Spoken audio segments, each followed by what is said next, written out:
Start recording किया, मैं minimise कर लेना। दोबारा फिर मैं तुहानूं दिखाने दे लई जिहड़ा स्क्रीन वड्डी करके स्टार्ट बटन के उत्ते क्लिक करके मैं लिखिया कंट्रोल, और जिवें ही कंट्रोल पैनल मैनू नज़र आएगा ये उत्ते मैं क्लिक करांगा। कंट्रोल पैनल दियां सारियां आइटम्स जिहड़ियां ने वो मैनू नज़र आ रही ने कंट्रोल पैनल दे विच जो कुछ भी है। और इत्थों तुसीं देखदे हो कई वारी कैटागरीज लिखियां होंदियां ने ते तुहानूं समझ नहीं आउंदा कि किहड़ी आइटम दे विच जाना है। ਉਹਦੇ ਲਈ ਤੁਸੀਂ ਕੈਟਾਗਰੀਜ਼ ਦੀ ਥਾਂ ਤੇ ਸਮਾਲ ਜਾਂ ਲਾਰਜ ਆਈਕਨ ਲੈ ਲੈਣੇ ਨੇ ਤੇ ਸਾਰੇ ਤੁਹਾਨੂੰ ਆਈਟਮ ਜਿਹੜੀਆਂ ਨੇ ਕੰਟਰੋਲ ਪੈਨਲ ਦੀਆਂ ਨਜ਼ਰ ਆਉਣਗੀਆਂ। ਇਹਦੇ ਵਿੱਚ ਕੁਝ ਚੋਣਵੀਆਂ ਆਪਸ਼ਨਸ ਦੇ ਬਾਰੇ ਜਾਣਕਾਰੀ ਆਪਾਂ ਲਵਾਂਗੇ। ਸਭ ਤੋਂ ਪਹਿਲਾਂ ਸਾਡੇ ਕੋਲ ਰੀਜਨ ਹੈ। ਰੀਜਨ ਦਾ ਸਬੰਧ ਜਿਹੜਾ ਹੈ ਉਹ ਜ਼ੁਬਾਨ ਦੇ ਨਾਲ, ਖੇਤਰੀ ਜ਼ੁਬਾਨ ਦੇ ਨਾਲ, ਖੇਤਰ ਦੇ ਨਾਲ, ਡੇਟ ਨਾਲ, ਟਾਈਮ ਦੇ ਨਾਲ ਹੈ। ਤੁਸੀਂ ਜਿਵੇਂ ਇਹਦੇ ਤੇ ਕਲਿੱਕ ਕਰੋਗੇ ਇੱਕ ਡਾਇਲੌਗ ਬਾਕਸ ਤੁਹਾਨੂੰ ਨਜ਼ਰ ਆਏਗਾ, ਉੱਪਰ ਲਿਖਿਆ ਹੋਏਗਾ ਰੀਜਨ, ਔਰ ਇੱਥੇ ਲਿਖਿਆ ਹੋਏਗਾ ਫਾਰਮੈਟਸ। ਫਾਰਮੈਟ ਦੇ ਵਿੱਚ ਦੋ ਤਰ੍ਹਾਂ ਦੀ ਚੀਜ਼ਾਂ ਨੇ, ਡੇਟ ਐਂਡ ਟਾਈਮ ਫਾਰਮੈਟ, ਯਾਨੀ ਕਿ ਜਿਹੜਾ ਤੁਸੀਂ ਕੰਪਿਊਟਰ ਨੇ ਟਾਈਮ ਦਿਖਾਉਣਾ ਹੈ, ਸਿਸਟਮ ਨੇ ਜਿਹੜਾ ਟਾਈਮ ਦਿਖਾਉਣਾ ਹੈ, ਉਹਦੇ ਟਾਈਮ ਨੂੰ ਦਿਖਾਉਣ ਦੇ ਅਲੱਗ-ਅਲੱਗ ਤਰੀਕੇ ਨੇ ਜਿਨ੍ਹਾਂ ਨੂੰ ਅਸੀਂ ਫਾਰਮੈਟ ਕਹਿੰਦੇ ਆ। ਔਰ ਇਸੇ ਤਰ੍ਹਾਂ ਡੇਟ ਨੂੰ ਦਿਖਾਉਣ ਦੇ ਵੀ ਅਲੱਗ-ਅਲੱਗ ਫਾਰਮੈਟਸ ਨੇ। ਯਾਨੀ ਕਿ ਇਸ ਬਾਕਸ ਦਾ, ਇਸ ਡਾਇਲੌਗ ਬਾਕਸ ਦਾ ਜਿਹੜਾ ਸੰਬੰਧ ਹੈ ਉਹ ਸਿੱਧਾ ਟਾਸਕ ਬਾਰ ਦੇ ਹੇਠਲੇ ਪਾਸੇ ਜਿਹੜਾ ਤੁਹਾਨੂੰ ਟਾਈਮ ਅਤੇ ਡੇਟ ਨਜ਼ਰ ਆ ਰਹੀ ਹੈ, ਇਹਦੇ ਤਰੀਕੇ ਨੂੰ ਦਿਖਾਉਣ ਦੇ ਤਰੀਕੇ ਨੂੰ, ਫਾਰਮੈਟ ਨੂੰ ਬਦਲਣ ਨਾਲ ਸੰਬੰਧ ਹੈ ਇਹਦਾ। ਔਰ ਇਹ ਸਾਰਾ ਕੁਝ ਤੁਸੀਂ ਇੱਥੋਂ ਬਦਲ ਸਕਦੇ ਹੋ। ਫਾਰ ਐਗਜ਼ਾਮਪਲ ਜੇ ਮੈਂ ਆ ਜਿਹੜੀ ਡੇਟ ਹੈ ਇਹ ਦੇਖੋ, ਸ਼ਾਰਟ ਡੇਟ, ਮੰਥ, ਡੇ, ਈਅਰ। ਤੋ ਮੰਥ, ਡੇ, ਈਅਰ ਇਹਦਾ ਮਤਲਬ ਕੀ ਹੈ, ਲੌਂਗ ਡੇਟ ਦਾ ਮਤਲਬ ਕੀ ਹੈ, ਸ਼ਾਰਟ ਟਾਈਮ ਦਾ ਮਤਲਬ ਕੀ ਹੈ ਅਤੇ ਲੌਂਗ ਟਾਈਮ ਦਾ ਮਤਲਬ ਕੀ ਹੈ, ਇਹਨੂੰ ਅਸੀਂ ਇੱਥੇ ਸਮਝਣ ਦਾ ਯਤਨ ਕਰਨਾ ਹੈ। ਦੇਖੋ ਸ਼ਾਰਟ ਡੇਟ ਦੇ ਉੱਤੇ ਤੁਸੀਂ ਕਲਿੱਕ ਕਰੋਗੇ ਤਾਂ ਹੇਠਲੇ ਪਾਸੇ ਤੁਹਾਨੂੰ ਅਲੱਗ-ਅਲੱਗ ਆਪਸ਼ਨ ਮਿਲਣਗੀਆਂ। ਦੇਖੋ ਮੰਥ, ਡੇਟ, ਵਾਈ ਦੋ ਵਾਰੀ ਪਾਇਆ, 4 ਵਾਰੀ ਦੀ ਬਜਾਏ। ਇਹਦਾ ਮਤਲਬ ਲਾਸਟ 'ਤੇ ਜਦੋਂ ਈਅਰ ਹੈ ਉਹ 2021 ਨਹੀਂ ਨਜ਼ਰ ਆਏਗਾ, ਇਕੱਲਾ 21 ਨਜ਼ਰ ਆਏਗਾ। ਕਲਿੱਕ ਕਰਕੇ ਚੈੱਕ ਕਰ ਸਕਦੇ ਹੋ। ਦੇਖੋ ਇਸ ਤਰ੍ਹਾਂ ਨਜ਼ਰ ਆਊਗਾ। ਜੇ ਤੁਸੀਂ ਇੱਥੇ ਅਪਲਾਈ ਬਟਨ 'ਤੇ ਕਲਿੱਕ ਕਰਕੇ ਓਕੇ ਕਰ ਦਿਓ ਤਾਂ ਥੱਲੇ ਟਾਸਕ ਬਾਰ ਦੇ ਉੱਤੇ ਟਾਈਮ ਦਾ ਸਟਾਈਲ ਜਿਹੜਾ ਹੈ ਉਹ ਬਦਲ ਜਾਏਗਾ। ਇਸੇ ਤਰ੍ਹਾਂ ਥੱਲੇ ਸਾਡੇ ਕੋਲ ਹੋਰ ਵੀ ਨੇ, ਜਿਵੇਂ ਦੇਖੋ ਮੰਥ, ਡੇ, ਈਅਰ, ਇਹ ਤਰੀਕਾ ਵੀ ਹੈ। ਠੀਕ ਹੈ ਜੀ। ਤਾਂ ਮਹੀਨਾ ਪਹਿਲੇ ਨੰਬਰ 'ਤੇ ਆ ਰਿਹਾ, ਡੇਟ ਦੂਜੇ ਨੰਬਰ 'ਤੇ ਆ ਰਹੀ ਹੈ। ਅਸੀਂ ਇਹਦੇ ਤੋਂ ਉਲਟ ਵੀ ਕਰ ਸਕਦੇ ਹਾਂ। ਡੇਟ ਜਿਹੜੀ ਹੈ, ਮੰਥ ਜਿਹੜਾ ਉਹਨੂੰ ਦੂਜੇ ਨੰਬਰ ਦੇ ਉੱਤੇ ਰੱਖਣ ਦੀ ਬਜਾਏ ਅਸੀਂ ਪਹਿਲੇ ਨੰਬਰ ਦੇ ਉੱਤੇ ਰੱਖਣ ਦੀ ਬਜਾਏ ਦੂਜੇ ਨੰਬਰ ਦੇ ਉੱਤੇ ਵੀ ਰੱਖ ਸਕਦੇ ਹਾਂ। ਯਾਨੀ ਕਿ ਡੇ ਜਿਹੜਾ ਪਹਿਲਾਂ ਆਪਾਂ ਲੈ ਕੇ ਆਉਣਾ ਚਾਹੁੰਦੇ ਹਾਂ ਤਾਂ ਸਾਡੇ ਕੋਲ ਲਾਸਟ 'ਤੇ ਆਪਸ਼ਨ ਹੈ DD, MM ਔਰ YY। ਇੱਥੇ ਕਲਿੱਕ ਕਰਕੇ ਦੇਖੋ ਕੀ ਆ ਰਿਹਾ। ਦੇਖੋ 15 MM ਮਤਲਬ ਹੈ ਕਿ ਸ਼ਾਰਟ ਦੇ ਵਿੱਚ ਤੁਹਾਨੂੰ ਜਿਹੜਾ ਮਹੀਨੇ ਦਾ ਨਾਮ ਲਿਖਿਆ ਹੋਇਆ ਨਜ਼ਰ ਆਏਗਾ, ਔਰ ਇਹ ਤੁਹਾਨੂੰ ਨਜ਼ਰ ਆ ਰਿਹਾ YY ਮੀਨਸ ਸਿਰਫ ਸਾਲ ਦੇ ਲਾਸਟ ਵਾਲੀਆਂ 2 ਡਿਜਿਟ ਨਜ਼ਰ ਆਉਣਗੀਆਂ। MM ਦਾ ਮਤਲਬ ਹੈ ਕਿ ਮਹੀਨੇ ਦੇ ਨਾਂ 3 ਡਿਜਿਟ ਵਾਲੇ ਨਜ਼ਰ ਆਉਣਗੇ। ਸੋ ਮੈਨੂੰ ਲੱਗਦਾ ਹੈ ਕਿ ਆਈਡੀਆ ਹੋ ਗਿਆ ਹੋਣਾ। ਤੁਸੀਂ ਆਪ ਕਰਕੇ ਜਦੋਂ ਦੇਖੋਗੇ ਤਾਂ ਇਹ ਵੀ ਤੁਹਾਨੂੰ ਪਤਾ ਲੱਗ ਜੂਗਾ ਕਿ ਕੀ ਮਸਲਾ ਹੈ। ਹੁਣ ਇਸੇ ਤਰ੍ਹਾਂ ਤੁਸੀਂ ਜੇ ਕੋਈ ਲੌਂਗ ਡੇਟ ਦਿਖਾਣੀ ਹੈ, ਇਹ ਦੇਖੋ ਸਾਡੇ ਕੋਲ ਅਜੇ ਤਾਂ ਪੁਰਾਣਾ ਹੀ ਹੈ, ਪਰ ਜੇ ਮੈਂ ਇਹਨੂੰ ਅਪਲਾਈ ਕਰਕੇ ਓਕੇ ਕਰ ਦਿਆਂ ਤਾਂ ਥੱਲੇ ਸਿਸਟਮ ਸਾਡੇ ਕੋਲ ਟਾਈਮ ਜਿਹੜਾ ਹੈ, ਜਿਹੜਾ ਡੇਟ ਦਾ ਸਿਸਟਮ ਹੈ ਉਹ ਬਦਲ ਗਿਆ, 15 ਜਨਵਰੀ 21। ਠੀਕ ਹੈ ਜੀ। ਔਰ ਜਦੋਂ ਵੀ ਤੁਸੀਂ ਮਾਊਸ ਦਾ ਪੁਆਇੰਟਰ ਇਹਦੇ ਉੱਤੇ ਲੈ ਕੇ ਜਾਓਗੇ ਤਾਂ ਇਹ ਸਾਨੂੰ ਲੌਂਗ ਡੇਟ ਦਿਖਾਏਗਾ। ਸ਼ਾਰਟ ਡੇਟ ਤਾਂ ਸਿੱਧੀ ਹੀ ਨਜ਼ਰ ਆ ਰਹੀ ਹੈ। ਲੌਂਗ ਡੇਟ ਦਾ ਮਤਲਬ ਹੈ ਕਿ ਇਹਦੀ ਫੁੱਲ ਫਾਰਮ 15 ਦਾ ਮਤਲਬ ਕੀ ਹੈ, ਪੂਰਾ ਸਮਝਾਤਾ ਉਹਨੇ, ਫਰਾਈਡੇ, ਜਨਵਰੀ 15, 2021। ਸੋ ਇਹ ਸਾਰਾ ਕੰਮ ਕਿੱਥੇ ਕੀਤਾ ਸੀ? ਰੀਜਨ ਦੇ ਵਿੱਚ ਜਾ ਕੇ। ਇਸੇ ਤਰ੍ਹਾਂ ਅਸੀਂ ਡੇਟ ਤੋਂ ਇਲਾਵਾ ਟਾਈਮ ਵੀ ਚੇਂਜ ਕਰ ਸਕਦੇ ਹਾਂ। ਫਿਲਹਾਲ ਜਿਹੜਾ ਟਾਈਮ ਦਾ ਸੈਟਿੰਗ ਚੱਲ ਰਹੀ ਹੈ ਆਵਰ, ਮਿੰਟ ਅਤੇ ਅੱਗੇ ਸਾਡੇ ਕੋਲ ਟਾਈਮ ਦੇ ਸਕਿੰਟ ਵੀ ਚੱਲ ਰਹੇ ਨੇ। ਇਹ ਦੇਖੋ 5:35 PM 5:35 PM ਜਿਹੜਾ ਸ਼ਾਰਟ ਸਾਡੇ ਕੋਲ ਟਾਈਮ ਚੱਲ ਰਿਹਾ। ਸੋ ਇਹਨੂੰ ਵੀ ਤੁਸੀਂ ਚੇਂਜ ਕਰ ਸਕਦੇ ਹੋ। 5:35 ਦੀ ਥਾਂ 'ਤੇ ਤੁਸੀਂ ਇੱਥੇ ਚਾਹੁੰਦੇ ਹੋ ਕਿ ਜਿਹੜੇ ਘੰਟੇ ਨੇ ਉਹ 2 ਡਿਜਿਟ ਦੇ ਵਿੱਚ ਨਜ਼ਰ ਆਉਣ, 2 ਡਿਜਿਟ ਵਿੱਚ, ਤਾਂ ਇੱਥੇ ਕਲਿੱਕ ਕਰਕੇ ਤੁਸੀਂ ਜਿਵੇਂ ਅਪਲਾਈ ਕਰੋਗੇ ਤਾਂ ਤੁਹਾਨੂੰ ਨਜ਼ਰ ਆਊਗਾ ਕਿ 0 ਲੱਗਿਆ ਹੋਇਆ, 5 ਦੇ ਅਗਲੇ ਪਾਸੇ 0 ਲੱਗਿਆ ਹੋਇਆ ਨਜ਼ਰ ਆਏਗਾ, ਕਿਉਂਕਿ ਅਸੀਂ ਉੱਥੇ ਆਵਰ ਜਿਹੜੇ ਨੇ 2 ਡਿਜਿਟ ਵਾਲੇ ਸਿਲੈਕਟ ਕੀਤੇ ਨੇ। ਸੋ ਇਸ ਤਰ੍ਹਾਂ ਦੀਆਂ ਸੈਟਿੰਗ ਜਿਹੜੀਆਂ ਨੇ ਉਹ ਰੀਜਨ ਦੇ ਵਿੱਚ ਨੇ। ਜਦੋਂ ਤੁਸੀਂ ਟਾਈਮ ਅਤੇ ਡੇਟ ਦਾ ਫਾਰਮੈਟ ਚੇਂਜ ਕਰਨਾ ਹੈ। ਜਦੋਂ ਤੁਸੀਂ ਆਪਣੇ ਕੰਪਿਊਟਰ ਦੀ ਡੇਟ ਅਤੇ ਟਾਈਮ ਨੂੰ ਹੀ ਚੇਂਜ ਕਰਨਾ ਚਾਹੁੰਦੇ ਹੋ ਤਾਂ ਤੁਹਾਨੂੰ ਫਿਰ ਰੀਜਨ ਦੇ ਵਿੱਚ ਜਾਣ ਦੀ ਲੋੜ ਨਹੀਂ। ਟਾਈਮ ਗਲਤ ਆ ਰਿਹਾ ਜਾਂ ਡੇਟ ਗਲਤ ਆ ਰਹੀ ਹੈ, ਉਹਨੂੰ ਸੈੱਟ ਕਰਨ ਦੇ ਲਈ ਤੁਹਾਨੂੰ ਕਿਸੇ ਹੋਰ ਥਾਂ ਦੇ ਉੱਤੇ ਜਾਣਾ ਪਊਗਾ। ਉਹਦੀ ਵੀ ਆਪਾਂ ਜਾਣਕਾਰੀ ਅੱਗੇ ਲਵਾਂਗੇ। ਫਿਲਹਾਲ ਆਪਾਂ ਦੇਖਦੇ ਹਾਂ ਰੀਜਨ ਦੇ ਵਿੱਚ ਜਾ ਕੇ ਅਸੀਂ ਡੇਟ ਅਤੇ ਟਾਈਮ ਜਿਹੜਾ ਹੈ ਉਹ ਸੈੱਟ ਕੀਤਾ। ਇੱਕ ਸਾਡੇ ਕੋਲ ਇੱਥੇ ਲਿੰਕ ਆ ਰਿਹਾ ਲੈਂਗੁਏਜ ਪ੍ਰੈਫਰੈਂਸਿਸ। ਅਸੀਂ ਇਹਦੇ 'ਤੇ ਕਲਿੱਕ ਕਰਦੇ ਹਾਂ ਔਰ ਜਾਣਦੇ ਹਾਂ ਕਿ ਇੱਥੇ ਕੀ ਕੁਛ ਮਿਲੇਗਾ ਸਾਨੂੰ। ਲੈਂਗੁਏਜ ਪ੍ਰੈਫਰੈਂਸਿਸ ਦੇ ਵਿੱਚ ਜਿਵੇਂ ਹੀ ਅਸੀਂ ਜਾਵਾਂਗੇ ਤਾਂ ਅਸੀਂ ਉਸ ਥਾਂ 'ਤੇ ਪਹੁੰਚ ਗਏ ਜਿੱਥੇ ਅਸੀਂ ਆਪਣਾ ਕੀਬੋਰਡ ਜਿਹੜਾ ਹੈ ਯੂਨੀਕੋਡ ਵਾਲਾ, ਇਨਸਕ੍ਰਿਪਟ ਵਾਲਾ ਜਿੱਥੇ ਐਡ ਕੀਤਾ ਸੀ, ਅਸੀਂ ਉਸ ਥਾਂ ਦੇ ਉੱਤੇ ਪਹੁੰਚ ਗਏ ਹਾਂ। ਇੱਥੇ ਮੇਰੇ ਕੰਪਿਊਟਰ ਦੇ ਵਿੱਚ ਤੁਸੀਂ ਦੇਖ ਰਹੇ ਹੋ ਕਿ ਇੰਗਲਿਸ਼ ਦਾ US ਵਾਲਾ ਜਿਹੜਾ ਕੀਬੋਰਡ ਉਹ ਐਡ ਹੈ। ਪੰਜਾਬੀ ਦਾ ਗੁਰਮੁਖੀ ਵਾਲਾ ਕੀਬੋਰਡ ਜਿਹੜਾ ਹੈ ਉਹ ਲੈਂਗੁਏਜ ਪੈਕ ਵਾਲਾ ਕੀਬੋਰਡ ਐਡ ਹੈ। ਤੁਸੀਂ ਹਿੰਦੀ ਦਾ ਕੋਈ ਕੀਬੋਰਡ ਐਡ ਕਰਨਾ ਹੈ ਉਹ ਵੀ ਇੱਥੇ ਪਲੱਸ ਕਰਕੇ ਐਡ ਕਰ ਸਕਦੇ ਹੋ। ਜਿਵੇਂ ਕਿ ਤੁਹਾਨੂੰ ਮੈਂ ਪਿਛਲੇ ਪੇਪਰ ਦੇ ਵਿੱਚ ਦੱਸ ਚੁੱਕਿਆ ਕਿ ਜਦੋਂ ਅਸੀਂ ਮਾਈਕਰੋਸੌਫਟ ਵਿੰਡੋਜ਼ ਦੇ ਵਿੱਚ ਵਾਲਾ ਹੀ ਕੀਬੋਰਡ ਜਿਹੜਾ ਕਿ ਇਨਸਕ੍ਰਿਪਟ ਕੀਬੋਰਡ ਹੈ ਉਹਨੂੰ ਐਕਟੀਵੇਟ ਕਰਨਾ ਹੋਵੇ ਤਾਂ ਐਡ ਲੈਂਗੁਏਜ ਦੇ ਉੱਤੇ ਜਾ ਕੇ ਪਲੱਸ ਦੇ ਨਿਸ਼ਾਨ ਦੇ ਉੱਤੇ ਜਾ ਕੇ ਇੱਥੋਂ ਅਸੀਂ ਲੈਂਗੁਏਜ ਜਿਹੜੀ ਹੈ ਚੂਜ਼ ਕਰਨੀ ਹੈ ਜਾਂ ਸਰਚ ਕਰ ਲੈਣੀ ਹੈ। ਸੋ ਉਹ ਸਾਰਾ ਕੁਛ ਤੁਸੀਂ ਜਿਹੜਾ ਜਦੋਂ ਕਰਨਾ ਹੋਏਗਾ ਉਹ ਇੱਥੇ ਜਾ ਕੇ ਵੀ ਕਰ ਸਕਦੇ ਹੋ। ਫਿਲਹਾਲ ਮੈਂ ਦੁਬਾਰਾ ਫਿਰ ਜਿਹੜਾ ਹੈ ਉਹ ਵਾਪਸ ਹੋਮ ਦੇ ਉੱਤੇ ਚੱਲ ਜਾਂਦਾ। ਹੋਮ ਦੇ ਉੱਤੇ ਜਾ ਕੇ ਜਾਂ ਸੈਟਿੰਗ ਦੇ ਉੱਤੇ ਵਾਪਸ ਜਾ ਕੇ ਮੈਨੂੰ ਜਿਹੜੀ ਆਪਸ਼ਨ ਮਿਲੇਗੀ ਉਹ ਡੇਟ ਟਾਈਮ ਵਾਲੀ ਮਿਲੇਗੀ ਜਾਂ ਹੋਰ ਵੀ ਕਈ ਆਪਸ਼ਨਸ ਨੇ, ਪਰ ਅਸੀਂ ਇੱਥੇ ਉਲਝਣ ਦੀ ਬਜਾਏ ਅਸੀਂ ਇਹਨੂੰ ਬੰਦ ਕਰ ਦਾਂਗੇ। ਵਾਪਸ ਕੰਟਰੋਲ ਪੈਨਲ ਵਾਲੀ ਸਕਰੀਨ ਦੇ ਉੱਤੇ ਅਸੀਂ ਚਲੇ ਗਏ। ਕੰਟਰੋਲ ਪੈਨਲ ਦੇ ਵਿੱਚ ਅਸੀਂ ਜਾ ਕੇ ਜਿਹੜੀ ਰੀਜਨ ਵਾਲਾ ਆਪਸ਼ਨ ਖੋਲ੍ਹੀ ਸੀ ਉਹਦੇ ਉੱਤੇ ਚਲੇ ਗਏ ਤਾਂ ਤੁਹਾਨੂੰ ਯਾਦ ਆ ਗਿਆ ਕਿ ਇੱਥੋਂ ਅਸੀਂ ਕਲਿੱਕ ਕਰਕੇ ਅੰਦਰ ਗਏ ਸੀਗੇ। ਸੋ ਜੇ ਤੁਸੀਂ ਆਪਣੇ ਕੰਪਿਊਟਰ ਦੇ ਵਿੱਚ ਕੀਬੋਰਡ ਇੰਸਟਾਲ ਕਰਨਾ ਯੂਨੀਕੋਡ ਵਾਲਾ, ਇਨਸਕ੍ਰਿਪਟ ਵਾਲਾ, ਅਤੇ ਤੁਸੀਂ ਕੰਟਰੋਲ ਪੈਨਲ ਵਿੱਚ, ਫਿਰ ਰੀਜਨ ਦੇ ਵਿੱਚ ਅਤੇ ਫਿਰ ਲੈਂਗੁਏਜ ਪ੍ਰੈਫਰੈਂਸ ਦੇ ਵਿੱਚ ਜਾ ਕੇ ਵੀ ਇਹ ਕੰਮ ਕਰ ਸਕਦੇ ਹੋ। ਅਦਰਵਾਈਜ਼ ਇਹਦਾ ਸ਼ਾਰਟਕਟ ਤੁਹਾਨੂੰ ਦੱਸਿਆ ਹੋਇਆ ਸੀ, ਤੁਹਾਨੂੰ ਯਾਦ ਹੋਣਾ, ਉਹ ਇਹ ਸੀਗਾ ਕਿ ਤੁਸੀਂ ਸਟਾਰਟ ਬਟਨ ਦੇ ਉੱਤੇ ਜਾ ਕੇ ਤੁਸੀਂ ਟਾਈਪ ਕਰਨਾ ਐਡ ਲੈਂਗੁਏਜ, ਤਾਂ ਵੀ ਸਿੱਧਾ ਉਹ ਸਕਰੀਨ ਦਿਖਾ ਦੇਗਾ ਐਡ ਲੈਂਗੁਏਜ। ਠੀਕ ਹੈ ਜੀ। ਅਦਰਵਾਈਜ਼ ਤੁਹਾਨੂੰ ਕੰਟਰੋਲ ਪੈਨਲ 'ਤੇ ਜਾਣਾ ਪਊਗਾ, ਫਿਰ ਜਾਣਾ ਪਊਗਾ ਰੀਜਨ ਦੇ ਉੱਤੇ, ਐਡ ਲੈਂਗੁਏਜ ਦੇ ਉੱਤੇ ਜਾ ਕੇ ਸਿੱਧਾ ਵੀ ਇਹ ਕੰਮ ਕਰ ਸਕਦੇ ਹੋ।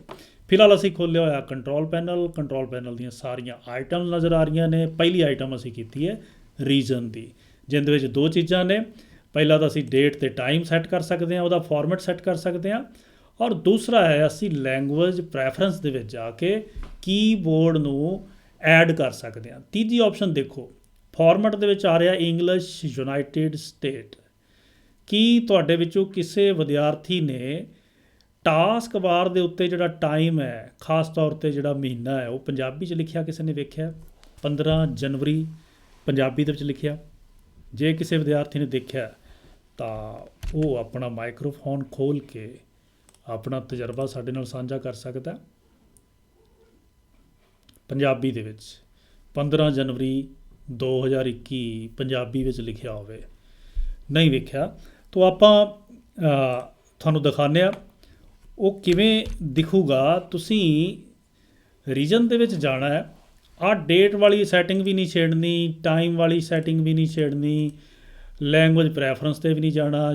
ਇੰਗਲਿਸ਼ ਯੂਨਾਈਟਿਡ ਸਟੇਟ ਦੇ ਉੱਤੇ ਕਲਿੱਕ ਕਰਕੇ ਤੁਸੀਂ ਇੱਥੇ ਪੰਜਾਬੀ ਚੂਜ਼ ਕਰ ਲਓ। ਪੰਜਾਬੀ ਲੱਭੋ ਕਿੱਥੇ ਹੈ। ਠੀਕ ਹੈ ਜੀ।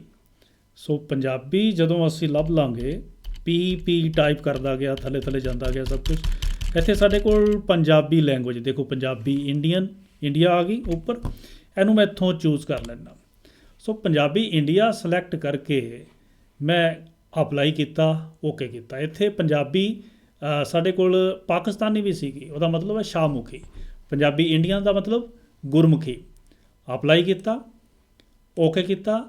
ਲੈਂਗੁਏਜ ਜਿਹੜੀ ਹੈ ਪੰਜਾਬੀ ਐਡ ਹੋ ਗਈ। ਉਹ ਲੈਂਗੁਏਜ ਕਿਹਦੇ ਵਾਸਤੇ ਐਡ ਹੋਈ ਹੈ? ਰੀਜਨ ਵਾਲੀਆਂ ਸੈਟਿੰਗ ਜਿਹੜੀਆਂ ਨੇ ਉਹ ਤੁਸੀਂ ਪੰਜਾਬੀ ਦੇ ਵਿੱਚ ਸੈੱਟ ਕਰ ਦਿੱਤੀਆਂ। ਪੰਜਾਬੀ ਫਾਰਮੈਟ ਜਦੋਂ ਚੇਂਜ ਕਰ ਲਿਆ ਤਾਂ ਇੱਥੇ ਦੇਖੋ ਥੱਲੇ ਪੰਜਾਬੀ ਨਜ਼ਰ ਆਉਣ ਲੱਗ ਗਿਆ। ਔਰ ਜਿਵੇਂ ਹੀ ਇਹਨੂੰ ਤੁਸੀਂ ਓਕੇ ਕਰੋਗੇ, ਥੱਲੇ ਲੈਂਗੁਏਜ ਬਾਰ ਦੇ ਉੱਤੇ ਵੀ ਤੁਹਾਨੂੰ ਪੰਜਾਬੀ ਦੇ ਵਿੱਚ ਨਜ਼ਰ ਆਏਗਾ ਸ਼ਾਮ 5:41 15/1/2021।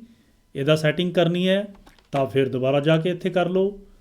ਜੇ ਤੁਸੀਂ ਜਿਹੜਾ ਹੈ ਟਾਈਮ ਜਿਹੜਾ ਹੈ ਖਾਸ ਤੌਰ 'ਤੇ ਡੇਟ ਜਿਹੜੀ ਹੈ ਡੇਟ ਉਸ ਨੂੰ ਚੇਂਜ ਕਰਨਾ ਚਾਹੁੰਦੇ ਹੋ ਤਾਂ ਇਹ ਦੇਖੋ ਇਸ ਤਰੀਕੇ ਨਾਲ ਨਜ਼ਰ ਆਊਗੀ 15 ਜਨਵਰੀ ਅਪਲਾਈ ਓਕੇ।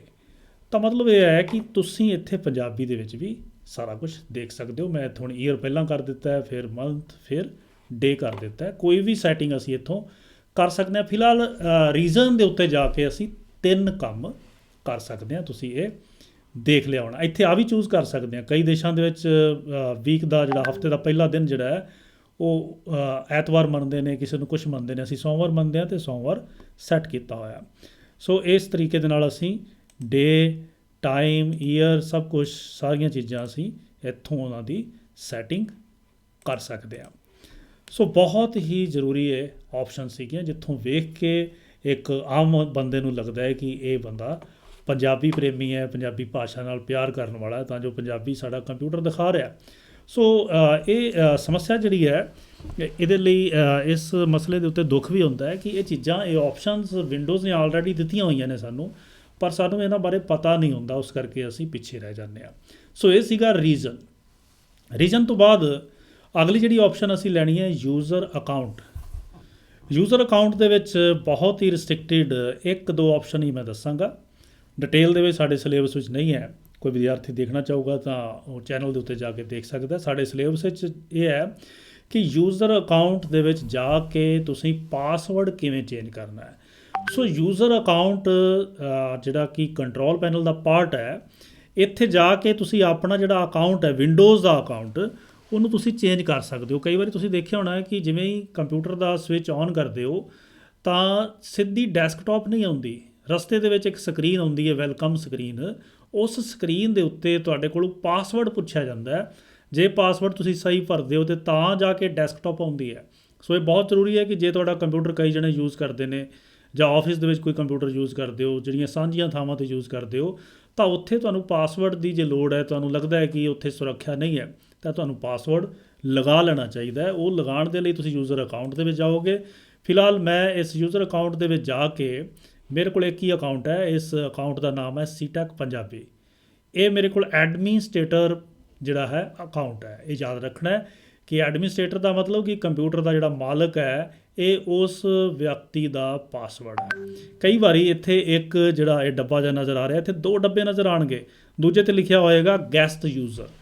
ਸੋ ਜਿਹੜਾ ਦੂਜਾ ਬੰਦਾ ਹੈ ਉਹਦੇ ਕੋਲ ਓਨੀਆਂ ਪਾਵਰਾਂ ਨਹੀਂ ਜਿੰਨੀਆਂ ਐਡਮਿਨਿਸਟ੍ਰੇਟਰ ਕੋਲ ਹੁੰਦੀਆਂ ਨੇ। ਫਿਲਹਾਲ ਮੇਰੇ ਕੋਲ ਅਕਾਊਂਟ ਇੱਕੋ ਹੀ ਹੈ ਅਤੇ ਮੈਂ ਇਸ ਅਕਾਊਂਟ ਦਾ ਜੇ ਨਾਮ ਚੇਂਜ ਕਰਨਾ ਚਾਹਵਾਂ ਤਾਂ ਚੇਂਜ ਯੂਅਰ ਅਕਾਊਂਟ ਨੇਮ ਦੇ ਉੱਤੇ ਮੈਂ ਕਲਿੱਕ ਕਰਾਂਗਾ ਔਰ ਸਾਡੇ ਕੋਲ ਇਹ ਕਰਸਰ ਆ ਜਾਏਗਾ। ਇੱਥੇ ਜਾ ਕੇ ਆਪਾਂ ਸੀਟੈਕ ਪੰਜਾਬੀ ਦੀ ਥਾਂ 'ਤੇ ਕੋਈ ਹੋਰ ਨਾਮ ਰੱਖਣਾ ਚਾਹੁੰਦੇ ਹਾਂ, ਰੱਖ ਸਕਦੇ ਹਾਂ। ਫਿਲਹਾਲ ਮੈਂ ਵਾਪਸ ਜਾਂਦਾ, ਨਾਮ ਨਹੀਂ ਚੇਂਜ ਕਰਨਾ ਚਾਹੁੰਦਾ।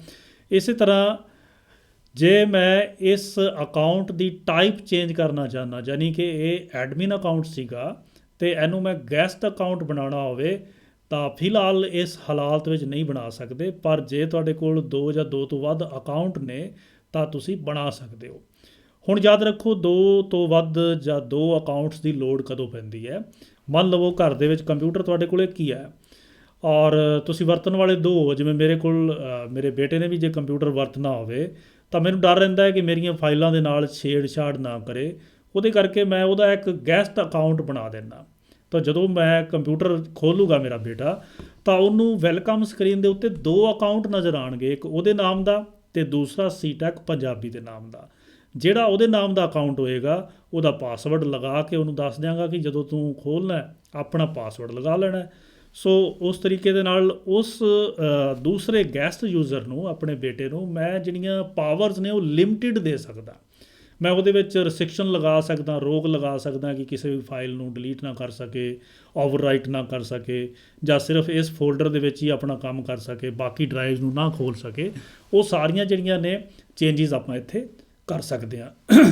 ਇਸੇ ਤਰ੍ਹਾਂ ਕੋਈ ਹੋਰ ਅਕਾਊਂਟ ਨੂੰ ਤੁਸੀਂ ਮੈਨੇਜ ਕਰਨਾ ਹੈ ਤਾਂ ਉਹ ਤਾਂ ਹੀ ਸੰਭਵ ਹੈ ਜੇ ਅਕਾਊਂਟ ਇੱਕ ਤੋਂ ਜ਼ਿਆਦਾ ਹੋਣਗੇ। ਇਹਦੇ ਬਾਰੇ ਮੈਂ ਜ਼ਿਆਦਾ ਇਸ ਕਰਕੇ ਨਹੀਂ ਦੱਸ ਰਿਹਾ ਕਿ ਪਹਿਲਾਂ ਵੀ ਇੱਕ ਵਰਕਸ਼ਾਪ ਅਸੀਂ ਲਗਾਈ ਸੀ, ਉਹਦੇ 'ਚ ਵਿਦਿਆਰਥੀਆਂ ਨੂੰ ਬਹੁਤੀ ਜ਼ਿਆਦਾ ਜਾਣਕਾਰੀ ਨਹੀਂ ਸੀ, ਪਰ ਉਹਨਾਂ ਨੇ ਯੂਜ਼ਰ ਅਕਾਊਂਟ ਦੇ ਵਿੱਚ ਜਾ ਕੇ ਕਈ ਚੀਜ਼ਾਂ ਐਸੀਆਂ ਚੇਂਜਿਸ ਕਰ ਲਈਆਂ ਤੇ ਉਸ ਤੋਂ ਬਾਅਦ ਉਹਨਾਂ ਨੂੰ ਵਿੰਡੋ ਜਿਹੜੀ ਕਰਪਟ ਹੋ ਗਈ ਤੇ ਵਿੰਡੋਜ਼ ਦੁਬਾਰਾ ਕਰਾਉਣੀ ਪਈ। ਸੋ ਮੈਂ ਨਹੀਂ ਚਾਹੁੰਦਾ ਕਿ ਇਸ ਸਮੱਸਿਆ 'ਚ ਤੁਹਾਨੂੰ ਉਲਝਣਾ ਪਵੇ। ਜ਼ਿਆਦਾ ਡਿਟੇਲ ਦੇ ਵਿੱਚ ਤੁਸੀਂ ਜਾਣਨਾ ਹੈ ਤਾਂ ਵੀਡੀਓ ਦੇਖ ਸਕਦੇ ਹੋ, ਉਹਦਾ ਮੈਂ ਲਿੰਕ ਤੁਹਾਨੂੰ ਭੇਜ ਦਾਂਗਾ। ਫਿਲਹਾਲ ਤੁਹਾਨੂੰ ਇੰਨਾ ਪਤਾ ਹੋਣਾ ਚਾਹੀਦਾ ਹੈ ਔਰ ਇੰਨਾ ਕੁ ਕੰਮ ਕਰਨਾ ਆਉਣਾ ਚਾਹੀਦਾ ਹੈ ਕਿ ਯੂਜ਼ਰ ਅਕਾਊਂਟ ਦੇ ਵਿੱਚ ਜਾ ਕੇ ਤੁਸੀਂ ਹੋਰ ਅਕਾਊਂਟ ਬਣਾ ਸਕਦੇ ਹੋ ਆਪਣੇ ਦੋਸਤਾਂ ਮਿੱਤਰਾਂ ਦੇ ਕੰਪਿਊਟਰ ਜਿਹਦੇ ਨਾਲ ਤੁਸੀਂ ਸ਼ੇਅਰ ਕਰਨਾ ਹੈ, ਔਰ ਉਸ ਬੰਦੇ ਨੂੰ ਲਿਮਟਿਡ ਪਾਵਰਸ ਦੇ ਸਕਦੇ ਹੋ।